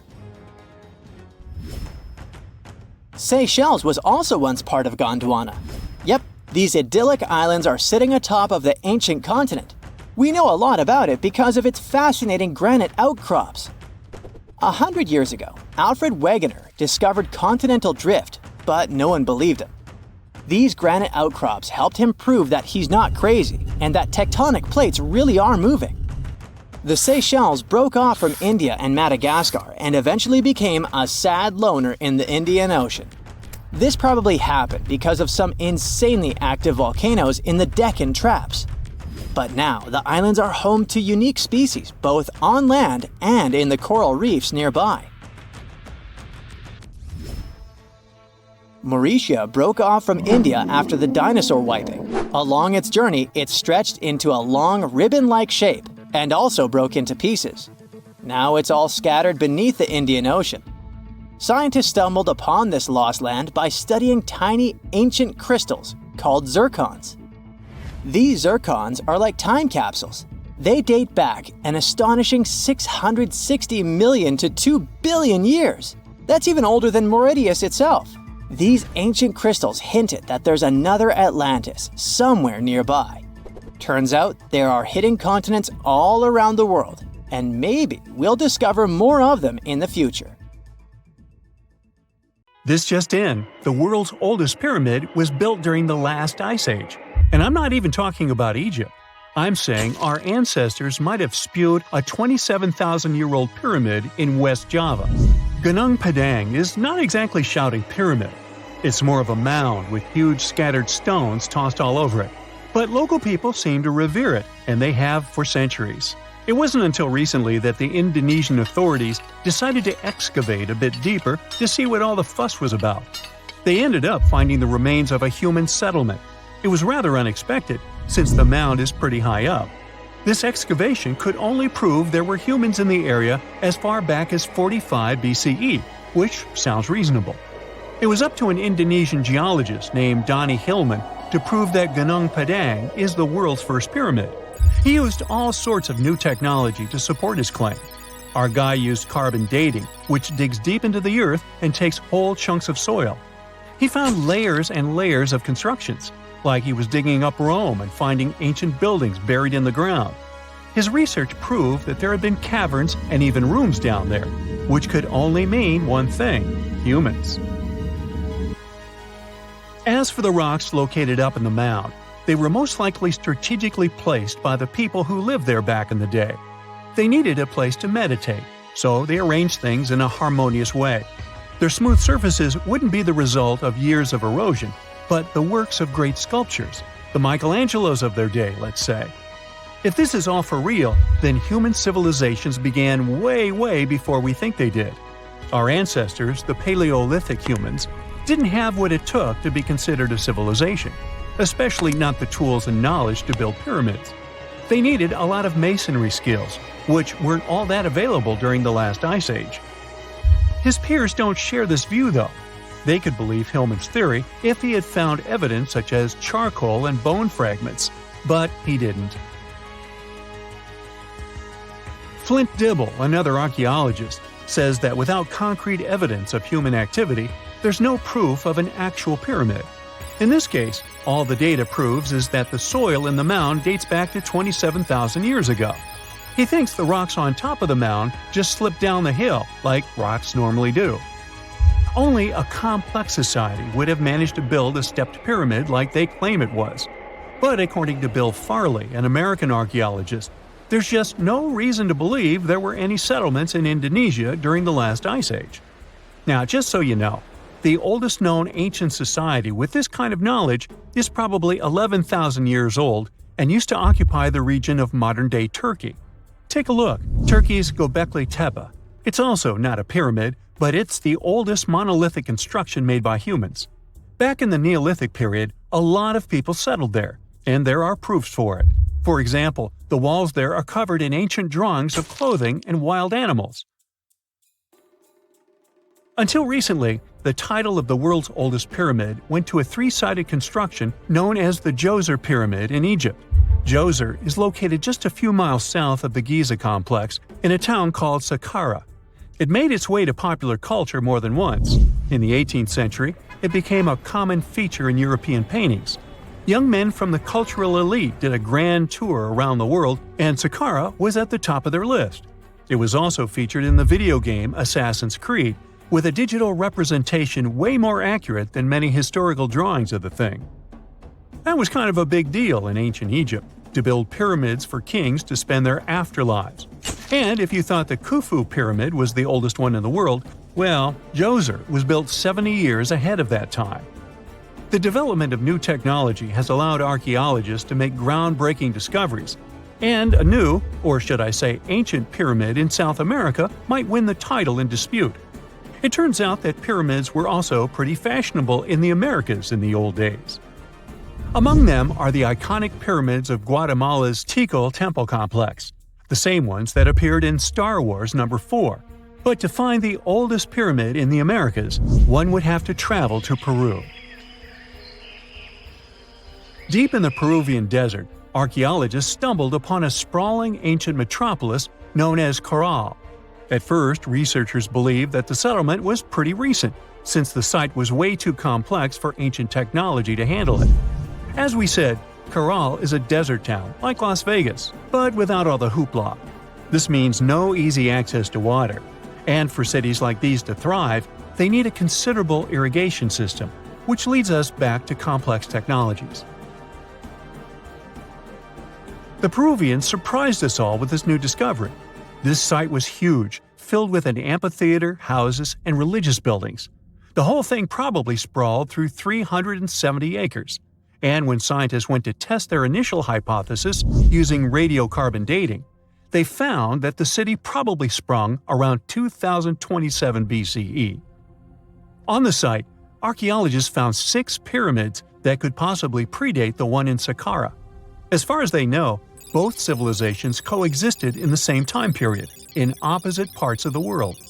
But since researchers can't pinpoint the exact age of Corral's pyramids, it's pretty hard to guess which civilization completed their pyramid first. If only we had a crystal ball. Now, it just so happens that the shape of a pyramid is something that nature is able to produce all on its own, leaving us modern-day humans a bit confused. A classic example is the Japanese side of Yonaguni, which also goes by the name of Japan's Atlantis. The entire monument is about the size of 5 football fields and the height of a 5-story building. Explorers and scientists believe that Yonaguni dates back to 10,000 years ago. For Japan's top marine geologist, Professor Masaki Kimura, Yonaguni is the heritage of a lost civilization. Kimura has dived into exploring the ruins over 100 times over the past 10 years. To him, there are clear signs of human activity down there. Check out this triangular-shaped pool on the monument's surface. Kimura thinks it's actual proof of humans, because this triangle-shaped concave is a historical symbol of water fountains in the region. As it happens with a lot of these cases, not all scientists are convinced the same. For many, Yonaguni is probably the result of thousands of years of erosion, and the fact that the monument is composed of one massive rock leads them to believe it is not really human-made. Sure, these huge basalt columns may look like the ruins of a palace, but they're most likely the result of the intense volcanic activity in the region. And speaking of natural formations that really look like a human made it, a pyramid on Mars has been a hot topic lately. Humans have been keenly trying to prove that there is life on Mars for quite some time. But some are stretching it really far, saying that little green or gray people built a pyramid on the planet to try and build their own civilization. This picture was taken over a decade ago by the Mars Reconnaissance Orbiter, the MRO, but it started to resurface recently. It shows what looks like a 3-sided pyramid. Some people claim that the smooth side of the pyramid could only be the effect of otherworldly work. Then science comes along and explains that Mars is home to one of the deepest canyon systems in the whole solar system. The so-called pyramid is located in what is known as the Kandor-Chasma region. This Martian region has a bunch of similar formations that are nothing more than the result of erosion. Nothing supernatural going on there, apparently. It was April 10, 1912. Richard had just departed from Southampton, England, aboard the most famous ship of the time, dubbed the Unsinkable. Since he had just witnessed a near collision with the SS City of New York, he decided to write to his wife and report the unfortunate and frightening event. "My dearest Sal," he wrote, "we got away yesterday after a lot of trouble." Little did he know that a mere 4 days later, both his pen and the ship he was on would be lost forever at the bottom of the North Atlantic Ocean. Was this some sort of bad omen? Did Richard actually foresee what was about to happen to the ship he was on? In case you haven't figured it out by now, Mr. Richard Geddes was aboard the Titanic on the day that he wrote the letter to his wife. On April 14, 1912, the ship seemed to have been lost forever. Along with it, so many secrets and treasures have settled at the bottom of the ocean. It took until 1985 for the Titanic's wreck to be finally rediscovered using state-of-the-art sonar technology. Ever since then, they've managed to recover thousands of items from the Titanic, and many of them went on display or auction. Things like jewelry, a life jacket, a menu from the ship's restaurant, or even a sample square of carpet from the first-class stateroom have all captivated the public's attention, just like the many stories of the people on board. Scientists have even tried to come up with strategies to get the Titanic back up altogether to properly study it and stop it from getting more and more damaged at the bottom of the ocean. Some have suggested filling the wreck with ping pong balls to make it float, while others even considered injecting it with 180,000 tons of Vaseline. Another idea was to use 450,000 tons of liquid nitrogen to trap it in an iceberg that would float to the surface. But they eventually had to let go of all these potential strategies since the Titanic is way too fragile to ever be recovered. The Titanic may be one of the most interesting ships lying at the bottom of the ocean, at least in popular culture, but deep-sea divers have a lot of other stories to share. Planes also sometimes find their way to the bottom of the ocean. Deep-sea divers in Oahu, Hawaii, came across the wreckage of an F-4U Corsair plane. It seems to have crashed into the ocean in 1946, as it didn't have sufficient fuel. If you can dive deep enough, you might even stumble upon statues and lost artifacts, like those found in the world's only underwater archaeological park off the coast of Naples, Italy. It features the ruins of the ancient Roman city of Baia. The underwater statues found here are breathtaking, to say the least. In an ironic twist of events, some of the equipment we intended to use to get us to the moon was lost at the bottom of the sea for a very long time. But how did that happen? Beginning from the late 1960s and ending in the early 70s, many Apollo rockets were launched to orbit the Earth and the Moon. When reaching altitudes of about 38 miles, the first portion of the spacecraft, including the engines, needed to separate. People thought these components got destroyed or lost forever. But were they really? In 2012, a team of specialists discovered a bunch of rocket engines 14,000 feet off the coast of Florida. They have since gone through a 2-year renovation plan and are now on display at Seattle's Museum of Flight. Can you imagine stumbling upon a whole city underwater? Back in 2001, a lost city was discovered in the Gulf of Cambay, off the coast of India. Some archaeologists believe it to be the oldest city in history. By comparison, it's almost the size of Manhattan and features massive walls and even plazas. They stumbled upon pieces of sculpture, artwork, and even what looked like ancient wooden furniture, believed to date back up to 9,500 years ago and 5,000 years older than any city previously discovered. Okay, how about an underwater river? I can't even imagine what that would look like, but some deep divers claim to have seen it south of Tulum, Mexico. Is that even possible? Well, not really, since the Cenote Angelita Cave is not a true river, but a very special type of optical illusion. It's formed by a halocline, meaning a cloud of hydrogen sulfide at the bottom of this underwater cave. Turns out you can actually swim right through this cloud, which makes you feel like you're swimming through a flowing body of water. Not all things discovered underwater are inanimate objects. Some of them are actually quite scary sea creatures. A jellyfish might not be on your list of things to look out for if you can avoid the stings. But this giant one, also known as a lion's mane jellyfish, is the largest known species of its kind.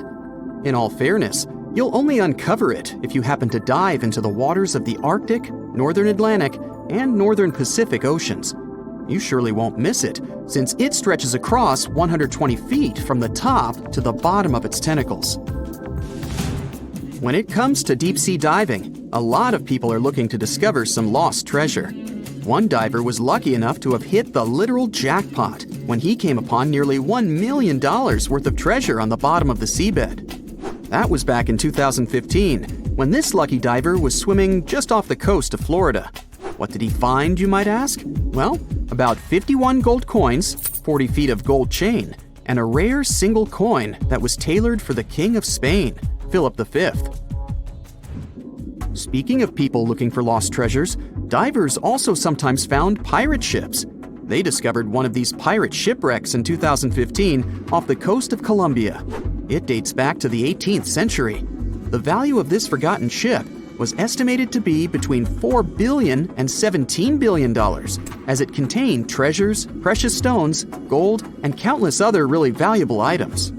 By comparison, a whole island in the Bahamas is up for grabs at $75 million. A computer is the last thing you'd ever expect to discover underwater, right? And this was no regular computer, but an ancient one. And yet, someone stumbled upon it between 1900 and 1901 on the spot of a shipwreck located off one Greek island. Researchers believe this weird stone contraption to be the earliest form of a computer. It was designed to serve many purposes, such as predicting astronomical positions and eclipses on the calendar. Since humanity lost most of the technology used back then, It was wonderful to rediscover it so many years later. It let us piece together many of the ancient Greeks' accomplishments. The computer is now at the National Archaeological Museum of Athens, should you ever want to check it out in person. This has to be one of the most mysterious places on Earth. It's called the Mariana Trench, and it's the deepest part of the Earth's oceans. We really don't know how deep it is, since it's so difficult to measure. But it's somewhere around 7 miles deep and 5 times longer than the Grand Canyon. They first studied this massive underwater hole back in 1875 using a weighted rope. Back in 2012, a Canadian film director named James Cameron reached the bottom of the trench in the submersible vessel Deep Sea Challenger. Some of the most bizarre creatures on the planet call this place their home, including the Dumbo octopus, the sea cucumber, and the goblin shark. The Mariana Trench took its name after the nearby Mariana Islands, which are named Las Marianas in honor of the Spanish Queen Mariana of Austria.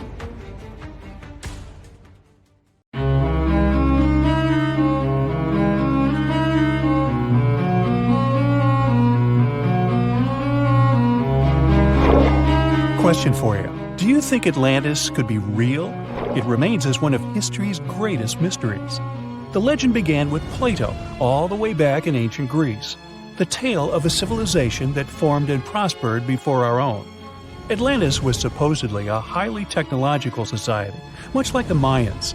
But, as the legend says, due to the people's greed, they were punished by a flood that destroyed and submerged their cities. Different theories try to guess Atlantis' location. Some say it was in the Mediterranean Sea. Some say it's beneath the Bermuda Triangle.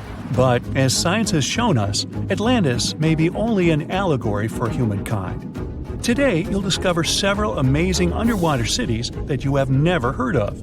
They existed indeed, and are not just a myth. We're taking you on an excursion to the underwater city of Baia, which is on the coast of Italy. Known as the Las Vegas of the Roman Empire, Baia was a resort city. The Roman elite traveled there for recreation. Imagine an open-air spa. That was Baia. You can visit the submerged town by scuba diving and get close to that perfectly preserved, magnificent Roman sculpture, a true underwater wonder. You can spot the crumbled temples and buildings through glass-bottom boats. This is a moss-covered museum in Claudio's Nymphaeum. To your left, you can see a collection of classical Greek statues. Swimming down the Via Herculeana, you'll arrive at Villa Aprotio. Villas are Italian-style houses, and here you can admire their original marble floors. Notice the black and white patterns and the astounding shapes they make. Next, you'll arrive at Portus Julius. Can you see the collapsing wall structures at the bottom of the seafloor? You'll see well-preserved columns and limestone floors. Behold the ruins of the thermal baths of Lacus. The remaining multicolored mosaics are something great to see. You'll see their orange, blue, and green tiles if you get close enough. At Pisoni's Villa Pila, you'll see 25 preserved Roman pillars. Notice the arches, the frescoes nearby, and the magnitude of this well-kept treasure. The city was located over natural volcanic vents, so there were hot springs to be used at will. People went there looking to have an excellent time. And when I say people, I mean some of the great Roman emperors we learned about in school: Nero, Cicero, Caesar. But around the 8th century, the city was sacked and the luxurious town was abandoned. Slowly, the water level rose and the city started to drown. You are on a summer vacation off the coast of Greece, 4 hours outside of Athens, in the Peloponnese Peninsula on Pavlopetri. You dust off your snorkel and head for a free dive on a bright sunny day. Sometime into the dive, you start noticing patterns on the seabed. 13 feet below the surface, the outline of familiar objects starts to appear, one by one. As you continue swimming, what looks like the outline of an entire city emerges before your eyes. You wonder, how could water have taken the whole city? Rocks are perfectly aligned into what appears to be the foundation of a building. Nicholas Fleming, a British oceanographer on vacation in Greece, was the person that discovered Pavlopetri. He was documenting the seafloor artifacts. The team found the site filled with pots, storage vessels, and tools. A quern stone, for instance, is a tool used for grinding grains and turning them into flour. Multiple amphoras, which were found then, indicate that this settlement dated back to the Bronze Age, 5,500 years ago, when people started living in towns. The settlement is believed to have lasted for over 2,400 years.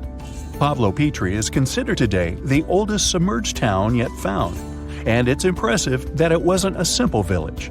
It was a vibrant port city with stone-built buildings, a marketplace, streets, and even squares. Let's continue our exploration and find secrets in other underwater cities. You are diving off the coast of the Ryukyu Islands. Pacific waters are far from smooth. There's a strong current pulling you into the deep sea. Suddenly, you see a huge structure thanks to the sunlight shining down on the seabed. At first, it looks like Machu Picchu's ruins across the globe in Peru. As you approach it, you slowly figure out its form. A pyramid-shaped structure, arches, staircases. It's something that could have easily been a palace or castle. Could this also be a sign of human activity? What you just saw is known today as the Yonaguni Monument. It also goes by the name of Japan's Atlantis. The entire monument is about the size of 5 football fields and the height of a 5-story building. Its most surprising feature is its expansive terraces that host large crowd gatherings. Explorers and scientists believe that Yonaguni dates back to 10,000 years ago. But whether it is a man-made structure or a natural formation is still under debate. For Japan's top marine geologist, Professor Masaki Kimura, Yonaguni is the heritage of a lost civilization. Kimura has dived into exploring the ruins over 100 times over the past 10 years. According to him, there are clear signs of human activity down there. The Triangle Pool, located on the monument's surface, is a triangle-shaped concave that is a historical symbol of water fountains in the region. There is also a giant turtle carved on the eastern side of the structure. And according to Kimura, turtles have an important cultural meaning. Several pieces of stone tools have been recovered from the site. Their estimated age dates back to 10,000 years ago. However, not all scientists are convinced of the same. For many, Yonaguni is the result of thousands of years of erosion. The fact that the monument is composed of one massive rock leads them to believe that it is not human-made. The defined edges and flat surfaces resemble a natural formation occurrence in Northern Ireland, known as Giant's Causeway. A series of interlocking basalt columns look like the ruins of a palace, but they were the result of volcanic activity in the region. Well, stay tuned for more underwater discoveries. The next stop on our voyage is one of today's most famous underwater cities that has turned into an underwater archaeological park. The city of Port Royal in Jamaica exists today only below the surface. But in 1692, it was one of the wealthiest cities in the Western Hemisphere. Port Royal was the center of the British Empire at the time, and an important trade city that attracted people from all over. It was also home to real-life pirates of the Caribbean. On the morning of June 7, 1692, the people of Port Royal met a different fate than they probably expected. The bars and restaurants beaming with life woke up shaking. People were taken out of bed with the power of a massive earthquake, estimated today at 7.5 on the Richter scale. One survivor says he saw the earth opening up and swallowing the town whole. What he said could be true, as the city was mainly built over sand. The ground sucked buildings, roads, and everyone above. Geysers erupted, and finally, waves as big as 10-story-high buildings hit the city. About 33 acres of the city disappeared underwater, and amazingly, most of its 17th century remains lie in good condition under 40 feet of water. In the ruins, archaeologists have found taverns, storage rooms, kitchens, and recreational buildings used for diverse purposes. You can see a grand lion statue, a submerged bridge, and many picturesque arches. Now, do you fancy a trip to India? Just outside its coast lies another sunken marvel. A site known as the Lost City of Cambay is located on the Gulf of a similar name. It remained hidden until 2001, when the National Institute of Ocean Technology did a routine water assessment. With sonar technology, which sends a wave of sound to the bottom of the sea, they found something far beneath the surface. Images showed well-defined geometric shapes spread along a 5-mile stretch. The remains found dated to more than 9,500 years ago. meaning that this civilization was lost at around the end of the Ice Age. Debris recovered from the site included construction material, pottery, beads, sculptures, and even bones. Scientists argue whether these artifacts are indeed from the site, but if they truly are, then the lost city of Cambay would be the oldest civilization in the world. This hidden village is called Aogashima. It's located right in the middle of a volcanic crater. You can find it to the south of Japan, in northernmost Micronesia. The story goes that a volcano erupted in the Philippine Sea in the 1780s, causing a lot of harm to a nearby community. Half of the population managed to escape the massive eruption and came back years later to rebuild their village. At the moment, about 160 people are living there peacefully, even though the volcano is still considered to be active. Huacachina in Peru lies in one of the driest climates in the world, and still, it's a beautiful town, surrounded by lush palm trees. It also has a lagoon, which is said to have special healing properties. The settlement has a little over 90 residents that manage small businesses. Most of them use sand as their primary resource. Some offer sandboarding services or even provide luxury dinners in the desert. For over 500 years, a small group of people has been living on a cliffside of a peak called the Green Mountain. It's one of the most remote places in Oman and in the whole world. The only way to reach the settlement is on foot, by mule, or by all-terrain vehicle. It's called Al-Sogara, and you need to hike around 20 minutes up a steep stone staircase to get there. The village appeared back when the locals chiseled their houses into the mountain stone to protect themselves from storms and the cold. 5 families of the Al-Sharaki tribe still call this place home, about 25 people in total. A lot of other villages like this one can be found in the region, but Al-Sogara is special because it's the only one that is still inhabited. Up until 14 years ago, there wasn't even electricity or telephone lines here. The nearest road you could drive on was 9 miles away. Since there were no schools, people had to learn how to read and write at home from their elders. To this day, the villagers continue their traditional practice of building their homes by carving them directly into the mountain rock. One of the most beautiful Greek gems is Monemvasia, a castle town located in southeastern Peloponnese. It was designed to be invisible from the mainland for added protection. You can only see it from the sea, and to reach it, you need to follow a narrow pathway that connects it to the mainland. That's actually how its name came into being. It translates to a single passage. Monemvasia was built in the Middle Ages, exclusively carved in the mountain rock. These days, a lot of old mansions have been turned into guest houses and boutique hotels. Not only is the architecture amazing and beautifully preserved, but it's also surrounded by crystal clear waters. A town with no roads? Pack your bags for Giethoorn in the Netherlands, if you don't mind traveling by boat. The town is very peaceful, probably because everyone here travels by canals. Even the mail gets delivered by water. Since there's no car traffic and people rarely move around, the town is really quiet. So quiet that the loudest sound one can hear is the quacking of a duck every now and then. It initially started as a movie set, but Hobbiton in New Zealand still exists, even after the filming of The Lord of the Rings and The Hobbit was finished. Tours to the charming set town are now available. There are 44 Hobbit holes in total, though only a few of them are actually open to the public. The isolated cliffside village of Gasadalar in the Faroe Islands has a population of only 11 people. It's mostly known for its scenic waterfall, which falls directly into the Atlantic Ocean. You could only reach it on foot, hiking through the mountains not so long ago. However, a tunnel has been constructed recently, making the place easily accessible by car. The 1980s musical Popeye had a custom set built on Malta. It wasn't taken down after the filming had been finished, and Popeye Village is now home to groups of beautifully colored wooden buildings and a company of actors. There's a lot of fun stuff to do there. like watch theater shows, go on boat rides, visit museums, or simply explore the creative village.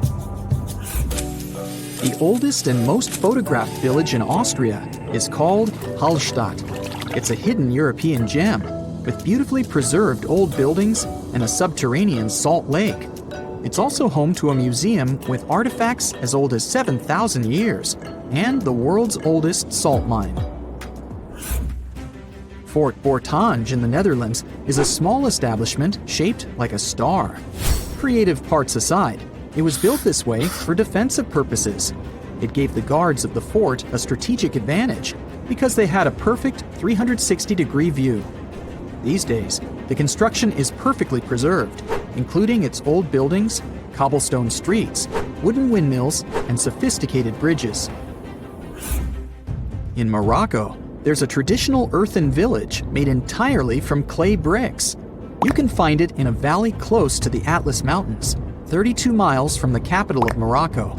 Merchants who followed the trans-Saharan trade route went through this town, carrying spices and gold.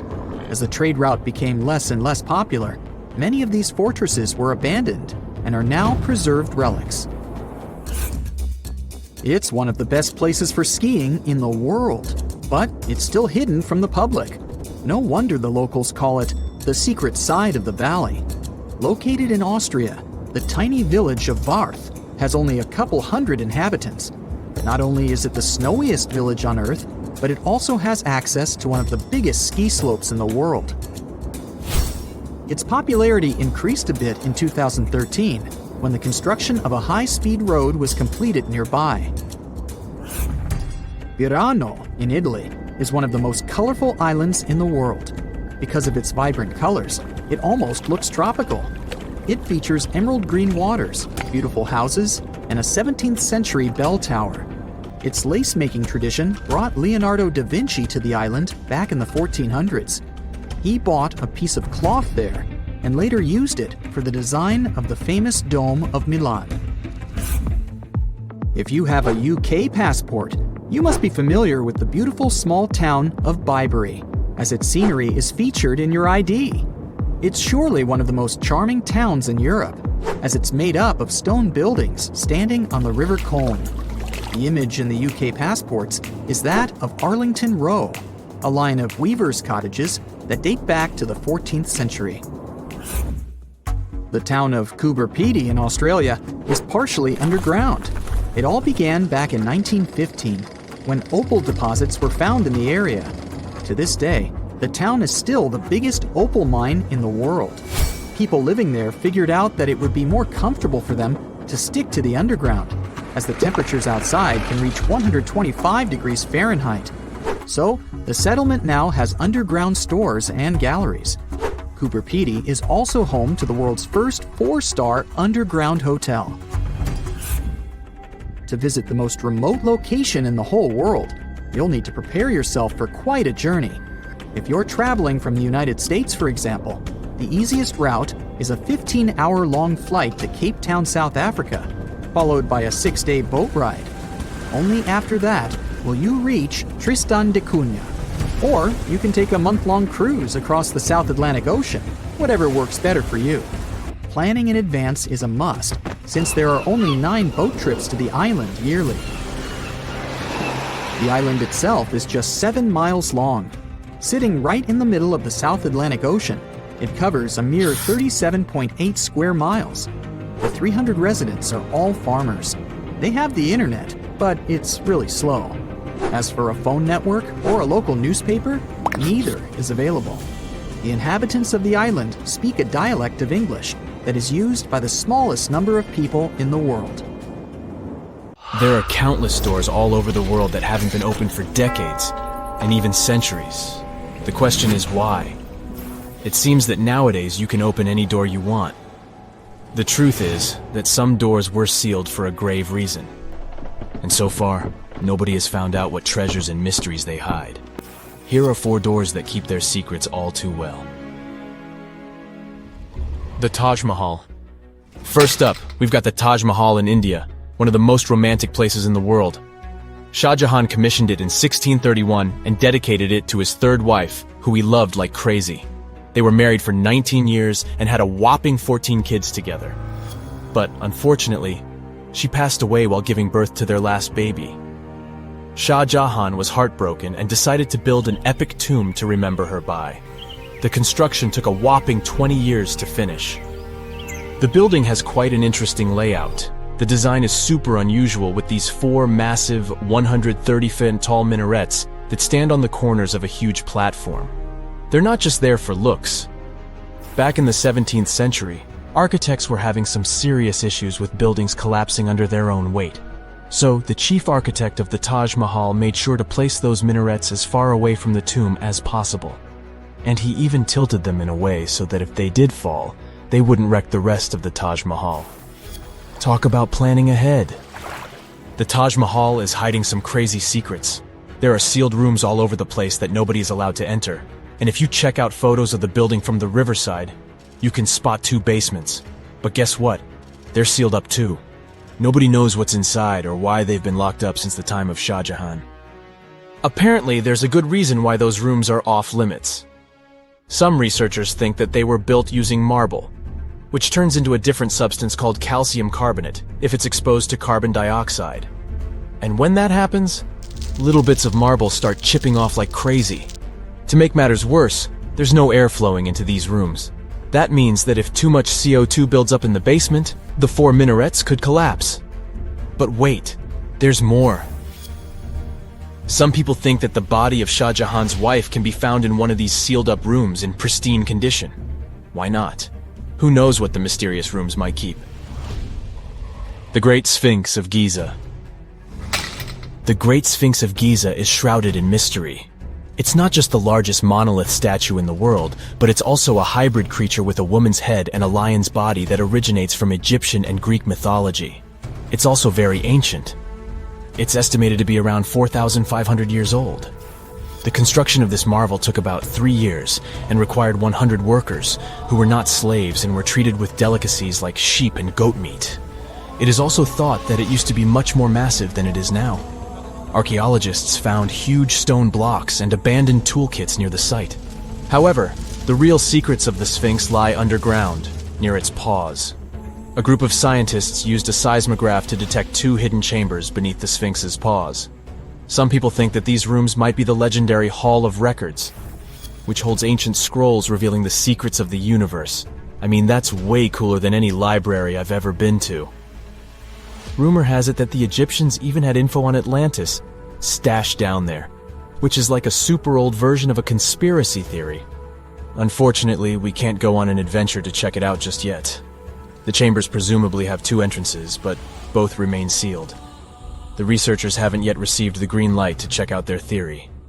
Let's hope they won't keep us in suspense forever. Sri Padmanabhaswamy Temple.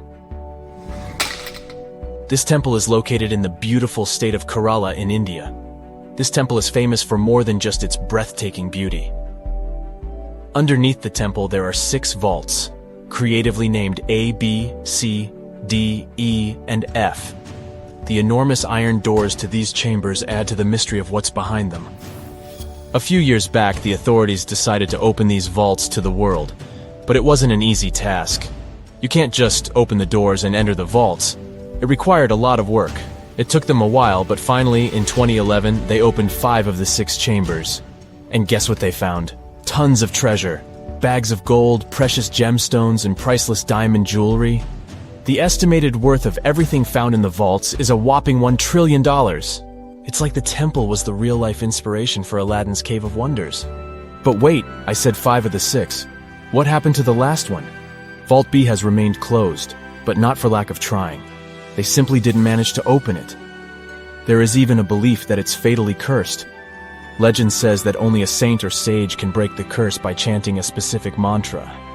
But no one has been able to do this yet, presumably because we don't have saints or sages at our disposal.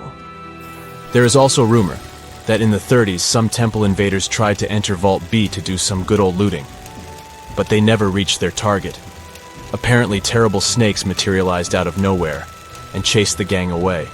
But of course, this is just an urban legend, and there is not proof of that. However, it is said that the Auditor General dealing with the temple claimed that Vault B had been opened at least 7 times since 1990, and nothing bad happened to anyone who entered. Who knows? Maybe we should send Indiana Jones to check it out. The First Emperor's Tomb. Deep under a hill, completely undisturbed and surrounded by dangerous traps, lies an ancient 2,000-year-old tomb. It belongs to Qin Shi Huang, the first emperor of China. He was born in the Qin state and became king when he was just a boy. But when he grew up and gained full power, he united the warring states ancient China was divided into by conquering them.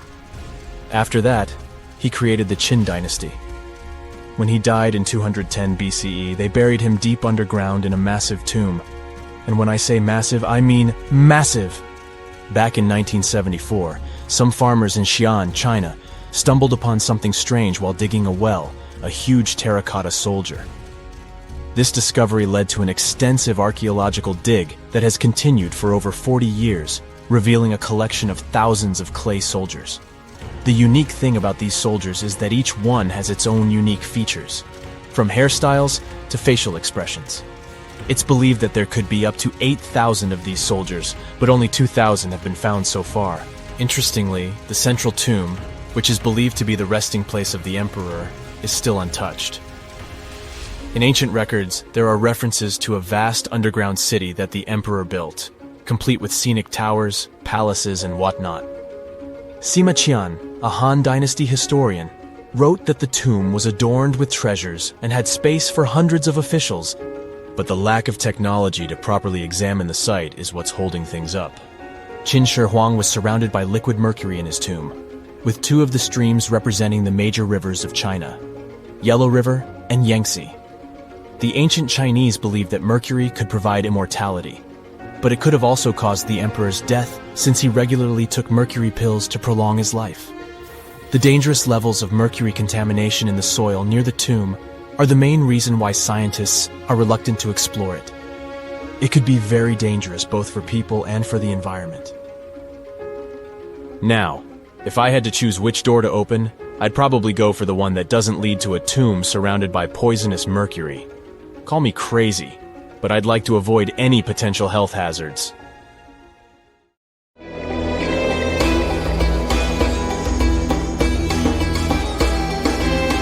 The Great Pyramid was created as the final resting place of ancient Egyptian monarch Khufu. According to legend, French leader Napoleon entered the Great Pyramid and came back out looking shaken and super pale. He never revealed what he saw inside, but whatever it was is said to have affected him for the rest of his life. When Napoleon entered the pyramid, he would have walked through a super tight and ascending passageway. He'd then go through another passageway, known as the Great Chamber. This corridor would have been much taller than the previous one, and would have cobbles too.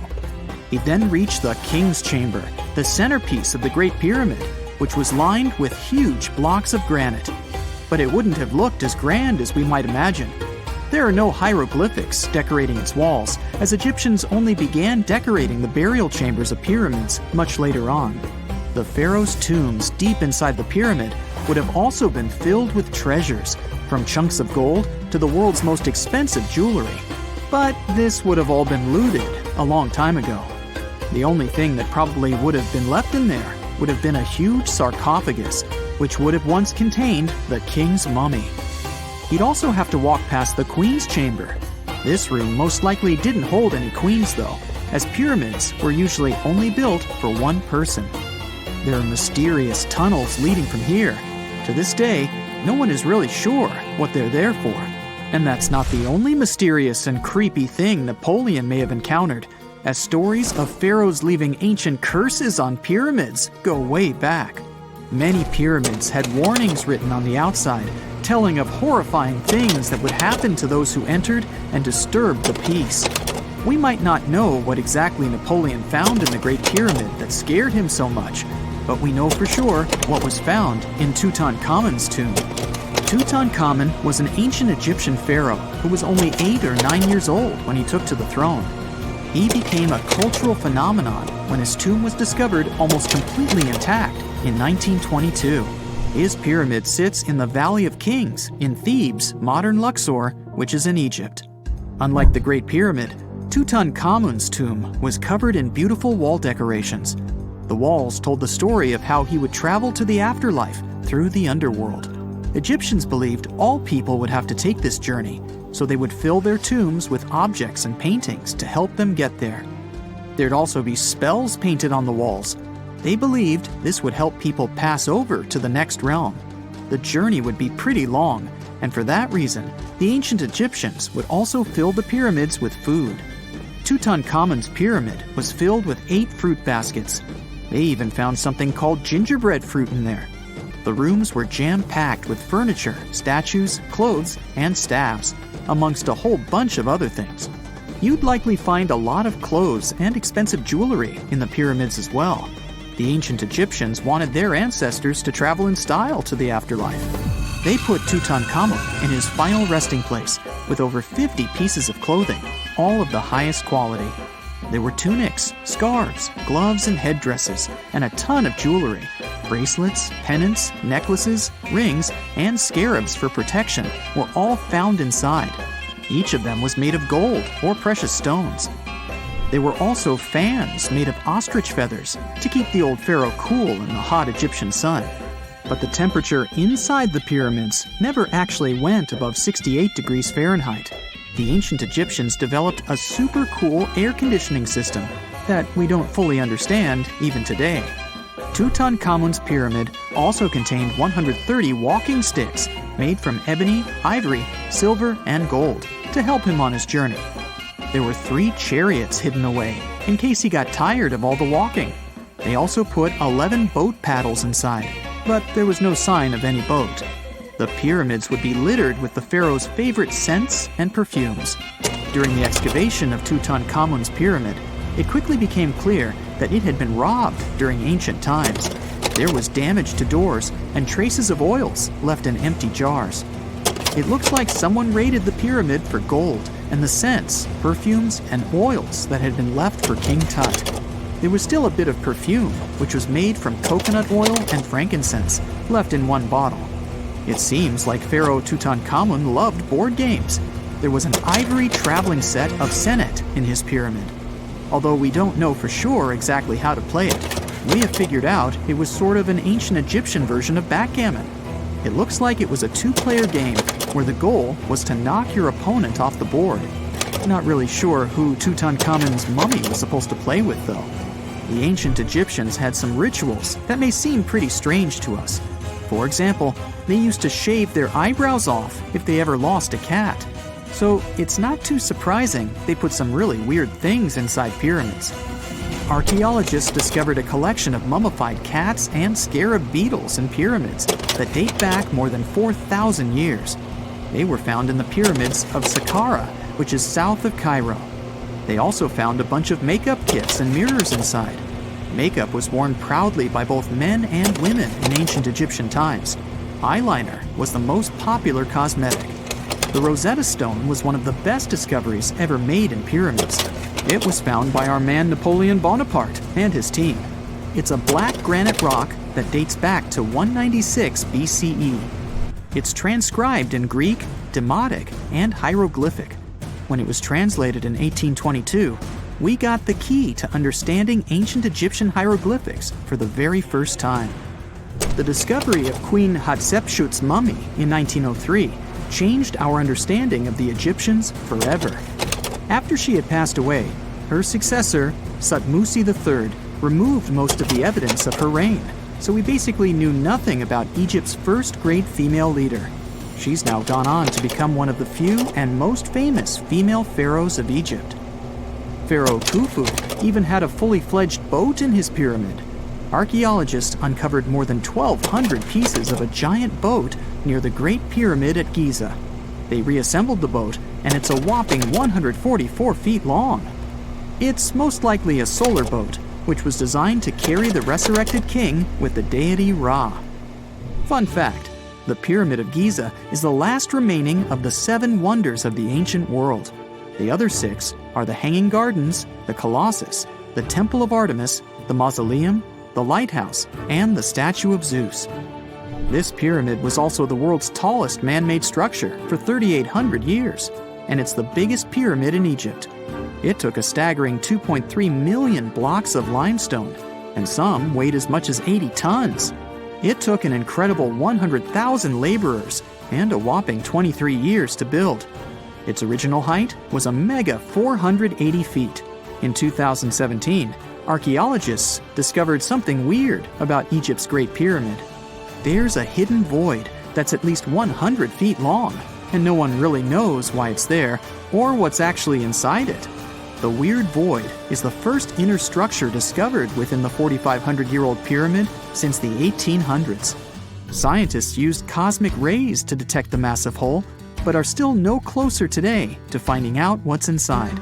The ancient Egyptians took a lot of care building the pyramids, and everything was strategically placed and structurally sound, so it's super unlikely that this hole is due to blocks falling over time. Loads of pyramids also contain small model figurines called ushabti. These represented attendants. They believed they would come to life to serve the pharaohs in the afterlife. But it's amazing that all this stuff actually fit inside. There isn't actually a huge amount of space inside the structures. It's mostly just rock. The story goes that two Mayan twin boys loved to play ball. Sure, they were really good at it, but they also made a lot of noise when playing. The lords of the underworld soon became bothered by the sound and summoned the two boys to the underworld, a place the Mayans called Xibalba. As soon as the boys reached their gloomy destination, the lords of the underworld began putting them through a series of tests. Soon enough, the inexperienced twin boys failed the tests and lost their lives. But this was not in vain. This sad event resulted in the appearance of a beautiful fruit tree. Soon enough, a young woman saw a beautiful fruit on this tree and reached up to pick it.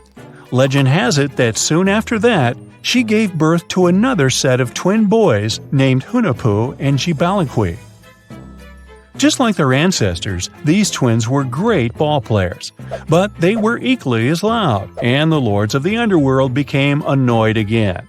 They decided to ask this pair of twins to come to play a game in the underworld, hoping to get rid of them too. When the twins arrived, the lord sent them through a number of frightening places. The first one was the House of Gloom, which was very dark. They then passed through the House of Knives, where they had to avoid getting injured. The twins then built a fire in the House of Cold so that they didn't freeze, and ran through the House of Jaguars, where they tricked the animals into not eating them. Finally, they entered the House of Bats, where they seemed to have lost their luck. One of the bats managed to run off with Hunahpu's head. The lords then challenged the twins to play ball with them, but the boys were clearly at a disadvantage. Xibalbay placed a turtle on Hunahpu's shoulders to make up for his lost head, and they began playing. As the lords became distracted by an animal near the court, Xibalbay stole his brother's head and placed it back in its place. Much to the annoyance of the lords, the twins were now able to tie the game. Hunahpu and Xibalbay continued to perform a series of tricks for the lords of the underworld. One of them involved Xibalbay injuring Hunahpu and then bringing him back to life. The lords were so impressed by the twins' performance that they asked them to do the same trick on them. Of course, the twins agreed, but after performing their trick on some of the lords, they refused to revive them. Seeing what had happened, the lords of the underworld admitted defeat and begged for their lives, promising not to intervene in the lives of people ever again. Hunahpu and Xibalbay were happy to have avenged their ancestors and gained the respect of the lords. Legend has it that the lords of heaven were so impressed by the twins that they took them to live in the sky by turning them into the moon and the sun. The Maya civilization was one of the most dominant indigenous societies in history, and their folklore and traditions are still discovered and studied today. They used to live in a territory called Mesoamerica. It was made up of modern-day Mexico and parts of Central America like Guatemala, Belize, Honduras, Yucatan Peninsula, and El Salvador. They lived from 1800 to 900 BCE and up to 900 to 1500 CE. Apart from their impressive legends, the Maya were very skilled inventors. They're known for their calendars, writing systems, farming methods, and sports.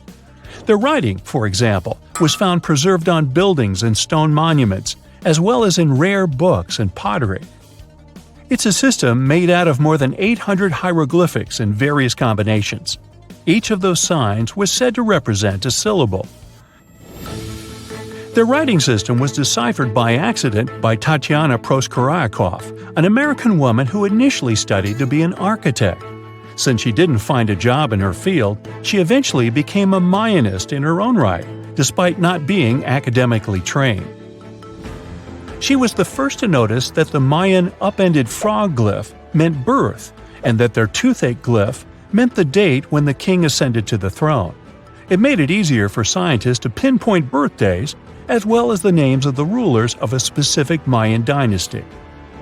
They also invented the concept of zero, which is seen as one of the greatest innovations in mathematics, physics, and human history altogether. Sure, even back then, people understood the idea of having nothing, but the concept of zero as a number is a relatively new invention. A fun fact about Mayans is that they really liked hats. The bigger your hat was, the more important you looked. Not only was it a sort of fashion statement, but it also made them look taller, which was a big deal for their aesthetic.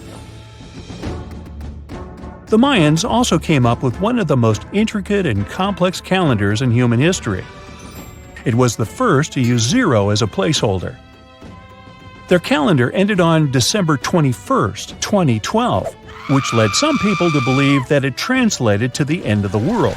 Obviously, that was not the case. It just so happened that the date coincided with the end of a Mayan cycle of years. But you know, as advanced in science and astronomy as they were, they did make some mistakes. One of them was their belief that the world was flat. Their theory was that the four corners of the world were watched by the Brother Lords, who kept the sky from falling over their lands. Hats off for their menus, though, as they were well-known chocolate eaters. They turned eating chocolate into a form of art. The drink they made wasn't really like the hot chocolate we enjoy today, though. The recipe included mixing cacao with water, honey, chili pepper, cornmeal, and other ingredients to make a foamy, spicy drink. The ritual of drinking cacao was a crucial part of their celebrations. We're not done discovering all the amazing parts of their architecture and civilization. It was only a few years ago that a Maya pyramid was found at Tonina, in the Mexican state of Chiapas. It was estimated to be more than 1,000 years old. The reason why it escaped archaeologists for so long was that it lay hidden under what was believed to be a natural hill. The ruins of two Mayan cities have been recently discovered in the Mexican state of Campeche. Why didn't we find them until now? Well, they were concealed by really thick vegetation, which made it difficult for archaeologists to reach them. The Mayans didn't just disappear. Their descendants are still around today, many of them choosing to live in their ancestral homelands. You can find them in Guatemala, for example, where the Maya people make up the majority of the population. Overall, the Maya ethnic group contains people that speak different Mayan languages, such as Yucatec, Quiche, Quechua, or Mopan. They had no idea what a spa day was, but the Mayans really enjoyed a nice sweat once in a while. Sweat lodges were discovered around ancient Mayan sites. They were built out of stone or adobe. These rooms were an essential part of their cleansing and healthcare rituals. One of the earliest sweat lodges was found in Quello in northern Belize and appeared to date back 3,000 years. One of the most important parts of the Mayan culture was a ball game which they named Pips. It had both political and spiritual significance. We can see ball courts at important parts of Mayan archaeological sites. The main goal of the game was to pass a rubber ball through a very high stone hoop without using your hands. Basically, it was a combination of soccer and basketball. However, it could have serious consequences. The loser could, at times, even lose his own life. Ooh, high stakes indeed. Because of this game and the need for bouncy balls, The Mayan people were some of the first cultures to use rubber. They made it using natural latex. There were different kinds of rubber depending on what natural substances the latex was mixed with. And that, my friend, is the way the ball bounces. Sorry, but you know me, I just couldn't resist. Imagine working 7 days a week on a large-scale construction site. You, along with thousands of others, carry millions of stone blocks and put them on top of each other according to a complex system. You work without modern construction equipment. You have no air conditioning or constant access to water. It's so hot outside that you can fry eggs on the road. You've been building the pyramid for decades, and now, when it's finally done, you enjoy the result of the colossal work of thousands of people. You're looking at a giant cultural monument of global value that will freeze in time and amaze people for tens of thousands of years. A few thousand years have passed. People in the 21st century see the pyramids and are like, wow, I can't believe humans have built this. Yeah, the people who built the pyramids wouldn't have appreciated such a theory. But actually, there are reasons to believe that people built it using some fantastic technology. From the outside, it seems the Great Pyramids are just big triangles of stone. People just put some heavy blocks on top of each other, and that's it. In fact, the design seems too perfect to be true. The pyramid consists of more than 2 million blocks. They lay so close to each other and are so even that you couldn't squeeze even a thin sheet of paper between them. Scientists still can't figure out the exact technology for building the Egyptian pyramids.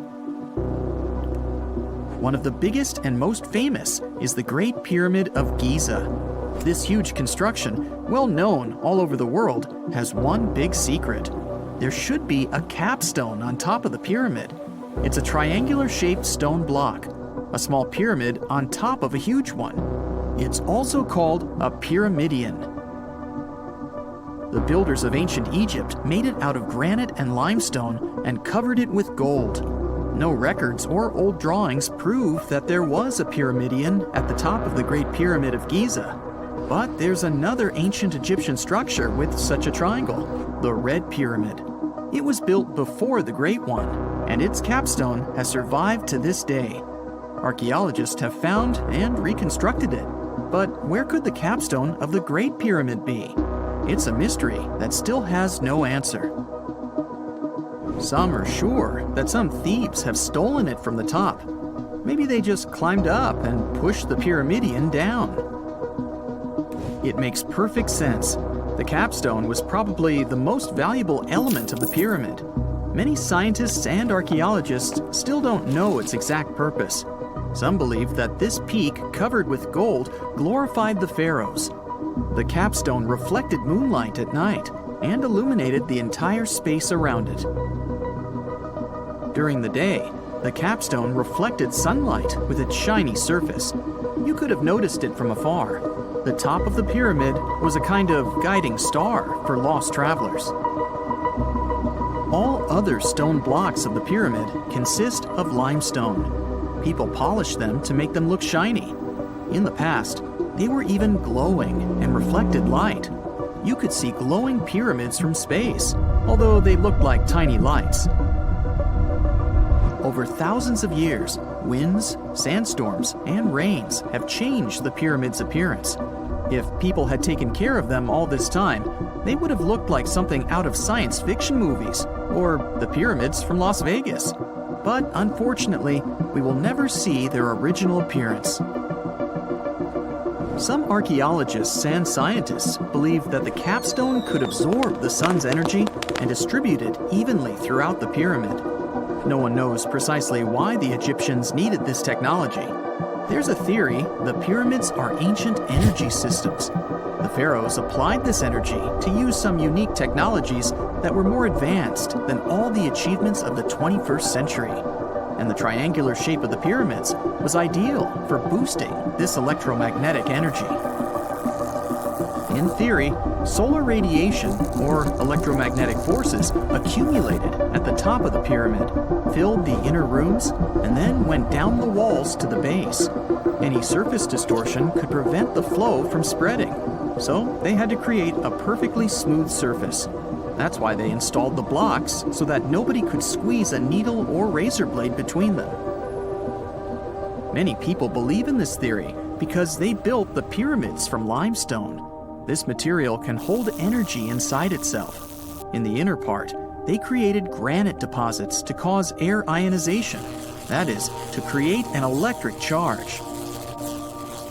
They also dug channels under the pyramid for water to transmit electricity.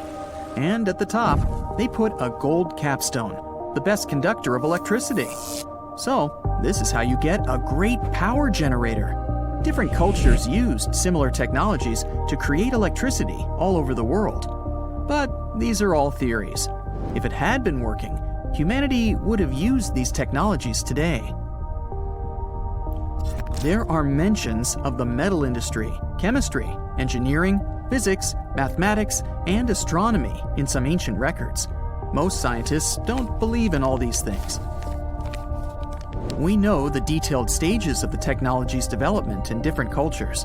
In the 21st century, scientists, historians, and anthropologists can track the evolution of all modern devices. If people had created some technological inventions in ancient times, the history of the world would have looked different. Perhaps all the achievements of antiquity could have been wiped off the face of the earth by global cataclysms. And it can happen to us. Just imagine how people would dig up a laptop in 5,000 years. Perhaps they wouldn't understand what kind of device it is. Another Egyptian wonder surrounded by mystery is the statue of the Sphinx. The Egyptians carved it out of a single massive piece of limestone about 4.5 thousand years ago. But scientists still don't know the exact date of its construction or who built it. People painted the Sphinx in different colors, so it looked much brighter and more vivid in the distant past.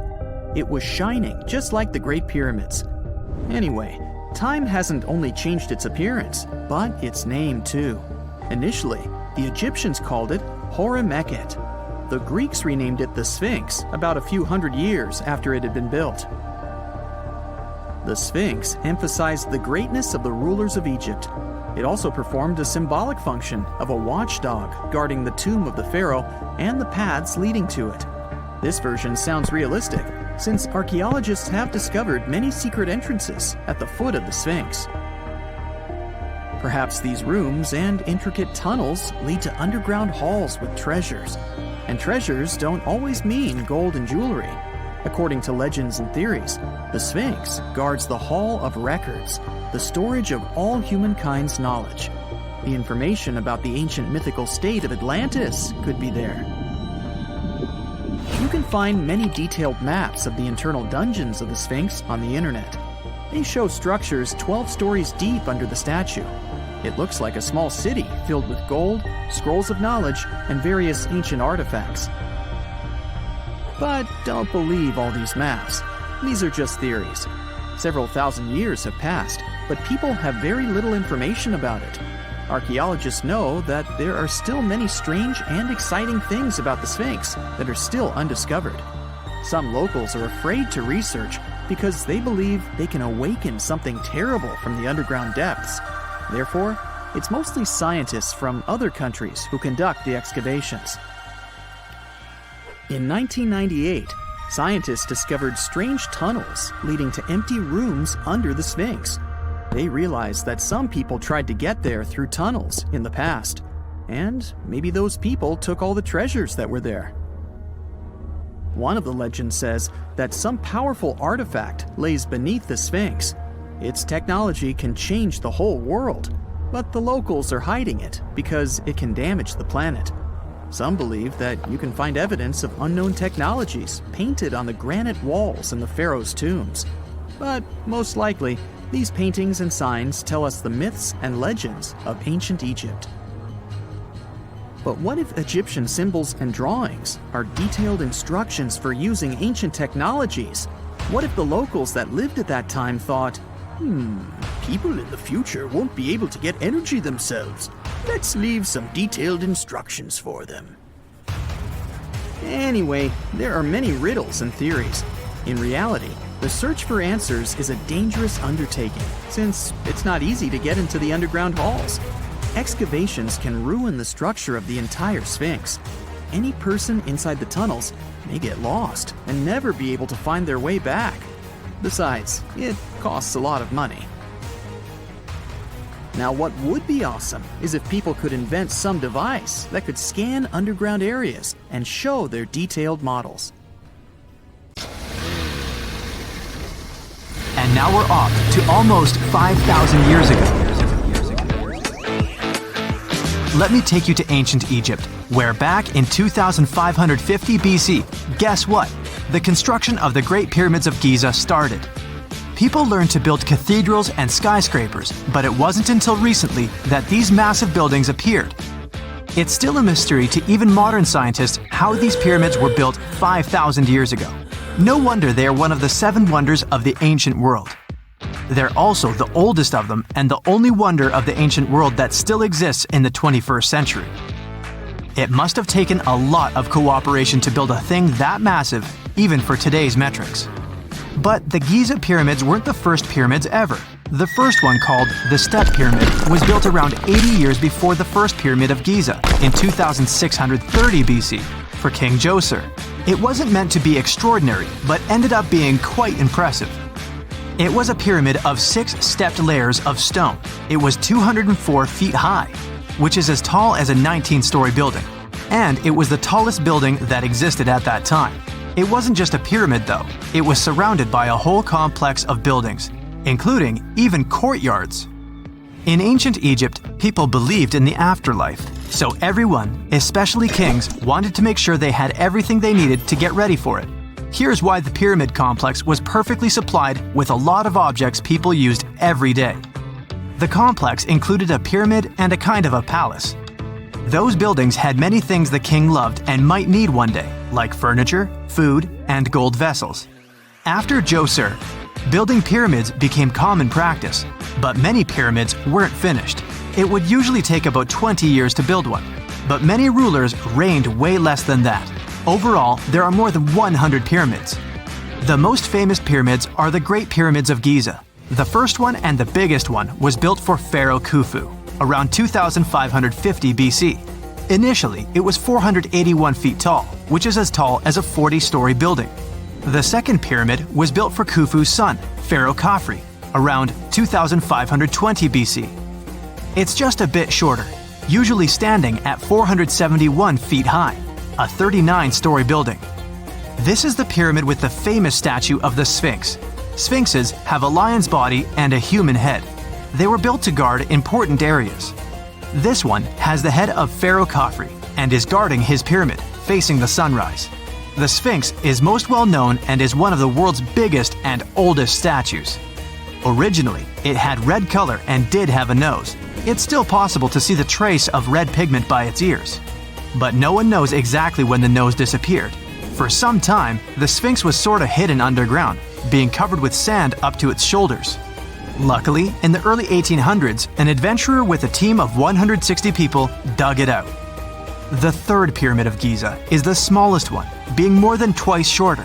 Originally, it was 218 feet high, about the height of a 20-story building.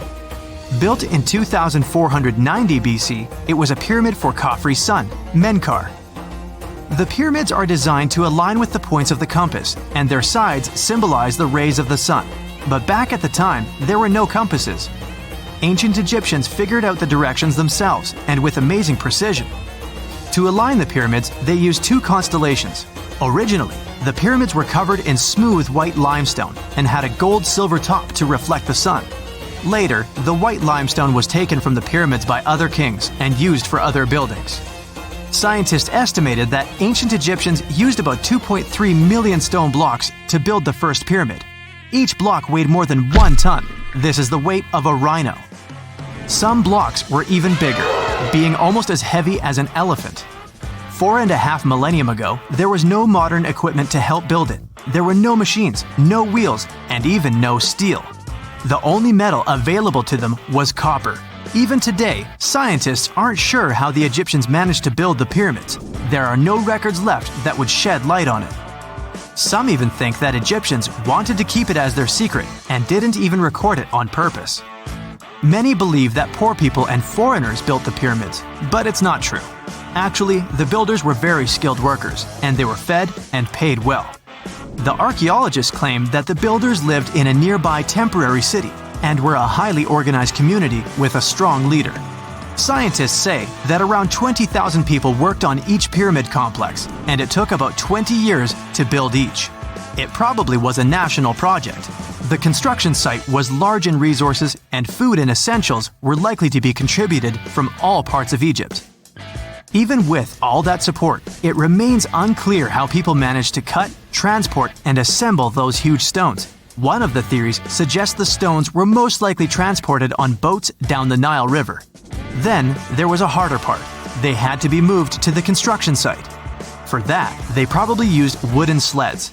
It wasn't very hard to pull them because the sand mixed with the right amount of water was pretty slick. And 10 people could move a sled even with a rock weighing 1 ton pretty easily. Finally, one last problem. The stones had to be lifted and put into place. Archaeologists have discovered the remains of the ramps system that dates back to when the pyramids were built. Most likely, the Egyptians designed a unique system to move and pull huge stone blocks, but no one knows what it looked like exactly.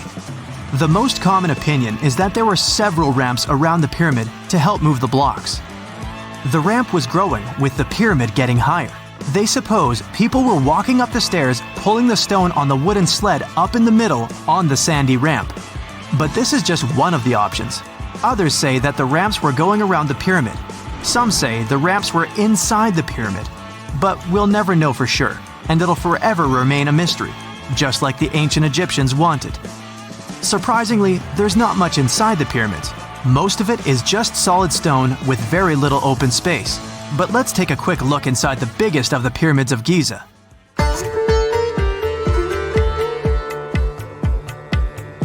From the entrance, there are 2 stairs, one going down and the other one going up. The descending one takes you to a chamber located underground. That's where the pharaohs are, but not in this pyramid because Khufu wanted to stay higher. The underground room is partly unfinished. The room with Khufu's sarcophagus is called the King's Chamber. It's upstairs and then through the tall and long Grand Gallery. Below the King's Chamber, there's a room called the Queen's Chamber. There are no queens though, and no one is sure why the room is called this. Unfortunately, none of these have any hieroglyphs on the wall. They're just bare. If you want to see them, you should go to the other rooms that are decorated. Those pieces of art are depictions of ancient Egypt's culture and daily life. The texts allow researchers to study their language and grammar. Sadly, the treasures that once were here in the pyramid are long stolen. From that room, there are several tunnels for an unknown purpose. There are many tunnels and passages inside the pyramids. There are many chambers and shafts and secret ways. Scientists have been sending little robots with cameras there for some decades already. And the robots did discover another chamber a bit upstairs with hieroglyphs on the walls.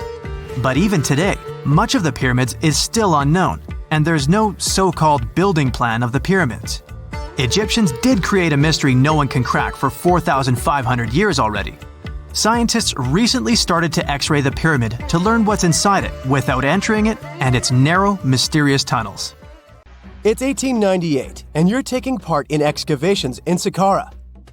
This place, not far away from Cairo, is full of ancient tombs and pyramids. You're in your Indiana Jones mood and hope to find something really phenomenal to become famous. Gold, manuscripts, treasure maps, mummies of famous pharaohs. Wait, a wooden bird? You're really disappointed as it looks like a regular toy. An old one, but still. Little do you know that years later, someone would propose that your bird was actually an ancient monoplane. So the artifact, nicknamed the Saqqara bird, is made of a sycamore tree. The birdie has a wingspan of just 7 inches and weighs around 40 grams. A perfect original souvenir from Egypt, I would say. It's over 2,000 years old and looks pretty plain, without any carvings of feathers or other intricate ornaments.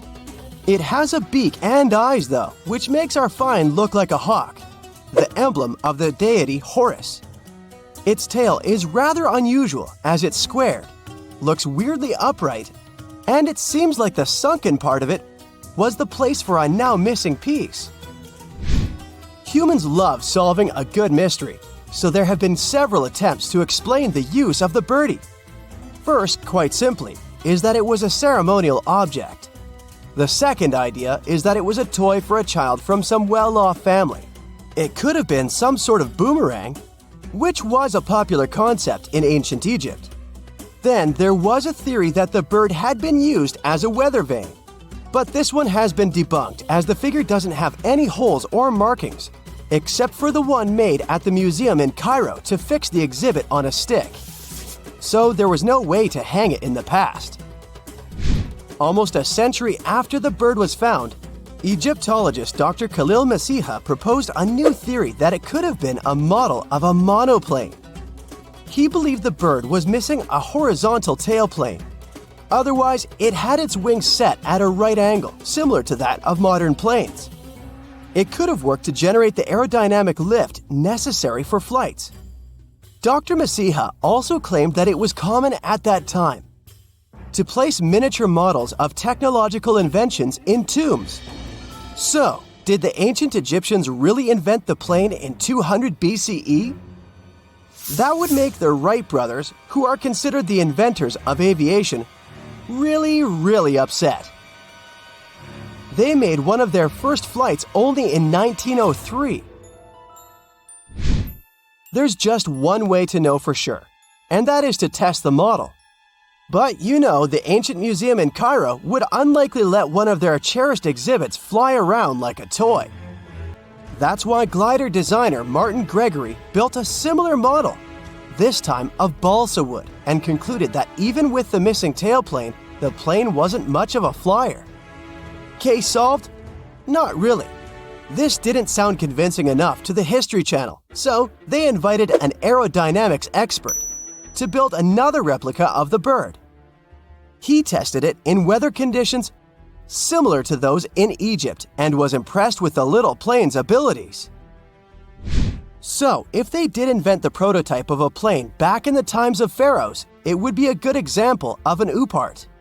That's an out-of-place artifact, an object that's way ahead of its time in terms of technology or history. And the Saqqara bird isn't the only example of such a revolutionary concept. In 1901, a group of divers retrieved the Antikythera mechanism from an underwater shipwreck near the Greek island of Antikythera. It's been dubbed the world's first analog computer, and it's currently dated around 100 BCE. The bronze mechanism could tell the position of the sun, moon, planets, and stars, as well as the lunar phase, the dates of upcoming solar eclipses, and even the speed at which the moon moves through the sky. No one's sure who used it and how or where it was made, but it's obvious that it's extremely precise and way too advanced for its time. The first flushing toilets in the world were invented in the middle of the 20th century. Just kidding. The ancient Minoans on the Mediterranean island of Crete and the Indus Valley civilization both came up with this brilliant invention at the same time, around 4,000 years ago. The plumbing and sanitation were so well done that no one managed to design anything better until 2,000 years later. One ancient Minoan lavatory was discovered at the Palace of Knossos. It looks like it had a wooden seat set over a tunnel that directed water from a rooftop reservoir to an underground sewer.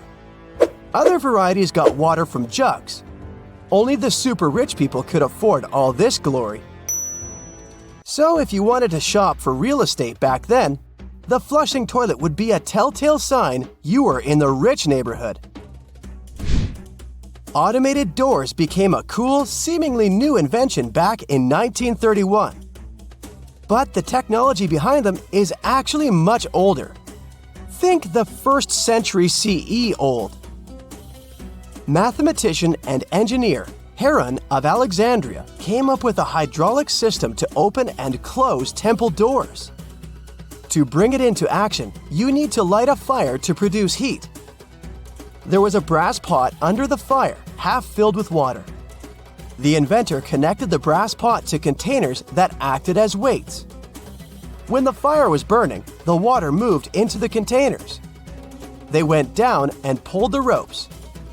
It was nothing like a supermarket door that opens in front of you before you even have time to think.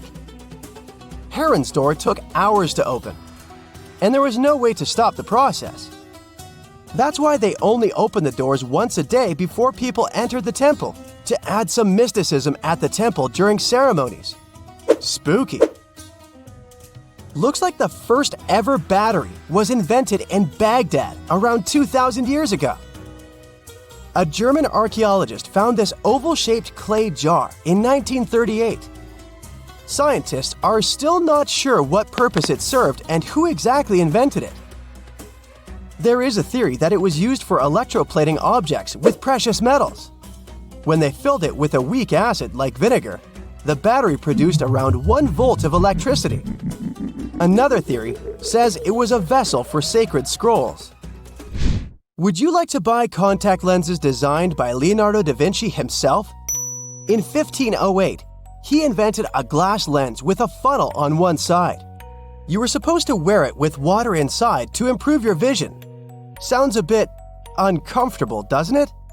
So, around a century later, French scientist René Descartes decided to improve the idea and make the cornea contact the future lenses.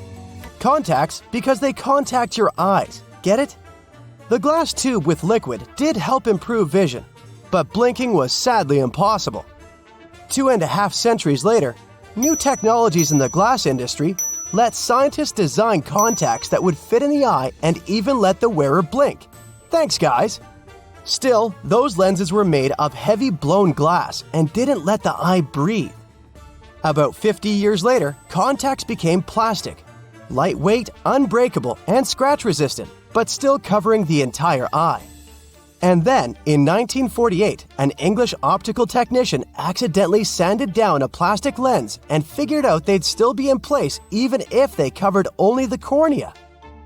Imagine you're living in 19th century London and need to send a message to New York. It would have taken about 10 days to get there by ship. So when delivery time went from days to hours in 1858, it was a true sensation. The first message was sent by Queen Victoria herself. It was all made possible thanks to the transatlantic telegraph cable, running under the ocean. Sadly, the new cool invention only lasted a few weeks. It took years to bring it back to life. The year is 1923. 2 teenagers sneak out of their homes in the middle of the night in Florida City. Rumor had it that an old man was building a rock castle by himself. But every time someone tried to see what the old man was doing, he would stop working. The curious teens managed to sneak into Ed's backyard and saw something they could later describe as magic. They recalled seeing rocks moving around like helium balloons. The old man was moving up to 30 tons of stone by himself to build his castle. Even if he didn't allow anyone to see him working, he would proudly talk about it around the town. But whenever people asked how he was building a stone castle all on his own, he simply answered, "I cracked the secret of the pyramids." This story begins in Latvia, Edward Leedskalnin's home country. Edward was born in a small village on January 12, 1887. He was born in a family of stonemasons, which is probably where he learned ancient techniques of building. However, he grew up as a sickly boy, which meant he could never carry much weight or undergo heavy physical activity. At the age of 26, an unfortunate turn of events determined Ed's fate. The love of his life broke off their engagement, and heartbroken Ed decided to move to the United States. He lived in a couple of American states before finally moving to Florida, where his life's adventure started. Ed spent years searching for the right spot of land to build his dream house. He always rejected good farmland. When people wondered why, he only smiled. Finally, when he bought land of his own, it was deemed terrible by his close friends. The soil was bedrock. He could neither plow nor farm it. but it seemed perfect for what he was seeking to build. Ed's close friends would often describe him as eccentric. When asked why he wanted to build a house, he would only say, "It's for my sweet 16. Someday she's coming back." Then, he'd change the topic of the conversation. It took Ed about 30 years to finish Coral Castle, and he did it all by himself. He would only work under the cloak of night and never let anyone see what he was doing. The completed Coral Castle embodies a number of unsolved mysteries. If you were to visit the site back then, you'd have to go through a 9-ton, 8-foot-tall revolving gate door that even a kid could push with just one finger. Ed was so proud of this door that he originally named the site Rock Gate Park. It was renamed Coral Castle only much later, after Ed's passing. Once inside, visitors would access the incredible wonders of Ed's constructions: towers, mystic symbols, furniture, and swing sets, all made entirely of monolithic blocks of stone. The stones are set on top of each other, using only their weight to keep them together. And believe it or not, the entire park gathers around 1,100 tons of stone. Today, if you visit Ed's living quarters, you'll even see the simple instruments he used to construct all of this: chisels, hammers, ropes, and pulleys. The type of work he did is difficult even with modern-day equipment, let alone without it. Coral Castle's main mystery lies in how Ed managed to do it. The only photograph of Ed Leedskalnin at work shows a simple leverage structure of a chain hoist attached to a wooden tripod. The tripod was made of old telephone poles with a small wooden box on top. What was in the box is, of course, a mystery. Unfortunately, he took his secrets with him, not sharing the truth of his work with anyone else. Yet, not all is lost, as there are many theories and speculation surrounding what could have happened there. One theory says that there is a harmonic grid inside the Earth's surface, something that would create anti-gravity spots around the globe. It's believed that Coral Castle was built in such a spot. This could explain why it took Ed so long to find land that pleased him. Maybe what he was looking for was a place that allowed him to experiment with anti-gravity forces. Yet, whenever Ed talked about his work, he would say he understood the laws of weight and leverage, and, sure thing, that he had cracked the secret of the pyramid builders. And what secret is that, you might ask? According to Ed himself, it has to do with magnetism. He even published a pamphlet called Magnetic Current. There, he explains that every object has magnetic particles inside of them. A person just needs to understand where they are located inside such objects. This way, objects can be lifted and moved around without much effort, just like moving something heavy underwater. Researchers say that if we assume Ed Leedskalnin and the pyramid builders used the same technique, then it would only have taken 4,700 workers to build the Great Pyramid of Giza, instead of the 20,000 to 100,000 that is currently estimated. But this story just keeps on getting more and more mysterious. In the late 1920s, Ed was finishing the construction of Coral Castle in Florida City. Rumors about his work had spread around town. People said Ed was hiding a stash of money somewhere in his living quarters. One night, a group of men waited until Ed was alone and broke into the castle to rob him. They couldn't find the money, and luckily didn't harm Ed. But in the following days, he decided that it was best he moved out of that land. Of course, he took more than his toothbrush along with him. Ed decided to move the entire Coral Castle to another land 10 kilometers away from where he had built the park. Legend says he hired a truck driver and asked him to swear secrecy about what Ed intended to do. He asked the driver to look away while Ed loaded the truck by himself, moving all of the rocks without any help. With the truck loaded, Ed and his castle moved to Homestead, Florida, where the park is located until this day. In 1986, a group of engineers from Florida University was called to try to fix the park's gate entrance. the 9-ton revolving door that Ed was so proud of. They arrived with plenty of modern-day equipment, including a 20-ton crane. When the engineers took the door down, they noticed that Ed had used a strange circular stone at the bottom of the revolving door. The engineers couldn't understand how this frisbee-sized rock could withstand 9 tons of weight without breaking into pieces. They sent the rock to the geology department at the University of Florida, but the geologists simply returned the rock, saying they couldn't find a match of this rock in their databases. They couldn't determine its origin. The engineers put the 9-ton gate back into place, trying to use other techniques. At first, it didn't work without the base rock Ed had originally used. So, they had to cut the gate rock to make it work as a revolving door once again, proving that modern-day technology couldn't replicate what Ed had done single-handedly. Fast forward to 2011, and another man claimed to have cracked the code of the pyramid builders and Ed Leedskalnin himself. Wally Wallington, a retired construction worker from Lapeer County, Michigan, has managed to build using similar techniques to those used by Ed. Wallington is known for having built his personal Stonehenge in Michigan. He is said to have used simple machines, such as levers and counterweights, moving around multi-thousand-pound concrete blocks. Unlike Ed, Wallington has shared his techniques with the public. Multiple videos are showing the clever engineering he built from very simple materials. It sure is impressive. The man has moved his entire barn into another property just with the help of simple tools. However, there is no way to prove that these were the same techniques used to build Coral Castle. To this day, the secrets of Coral Castle haven't been unraveled.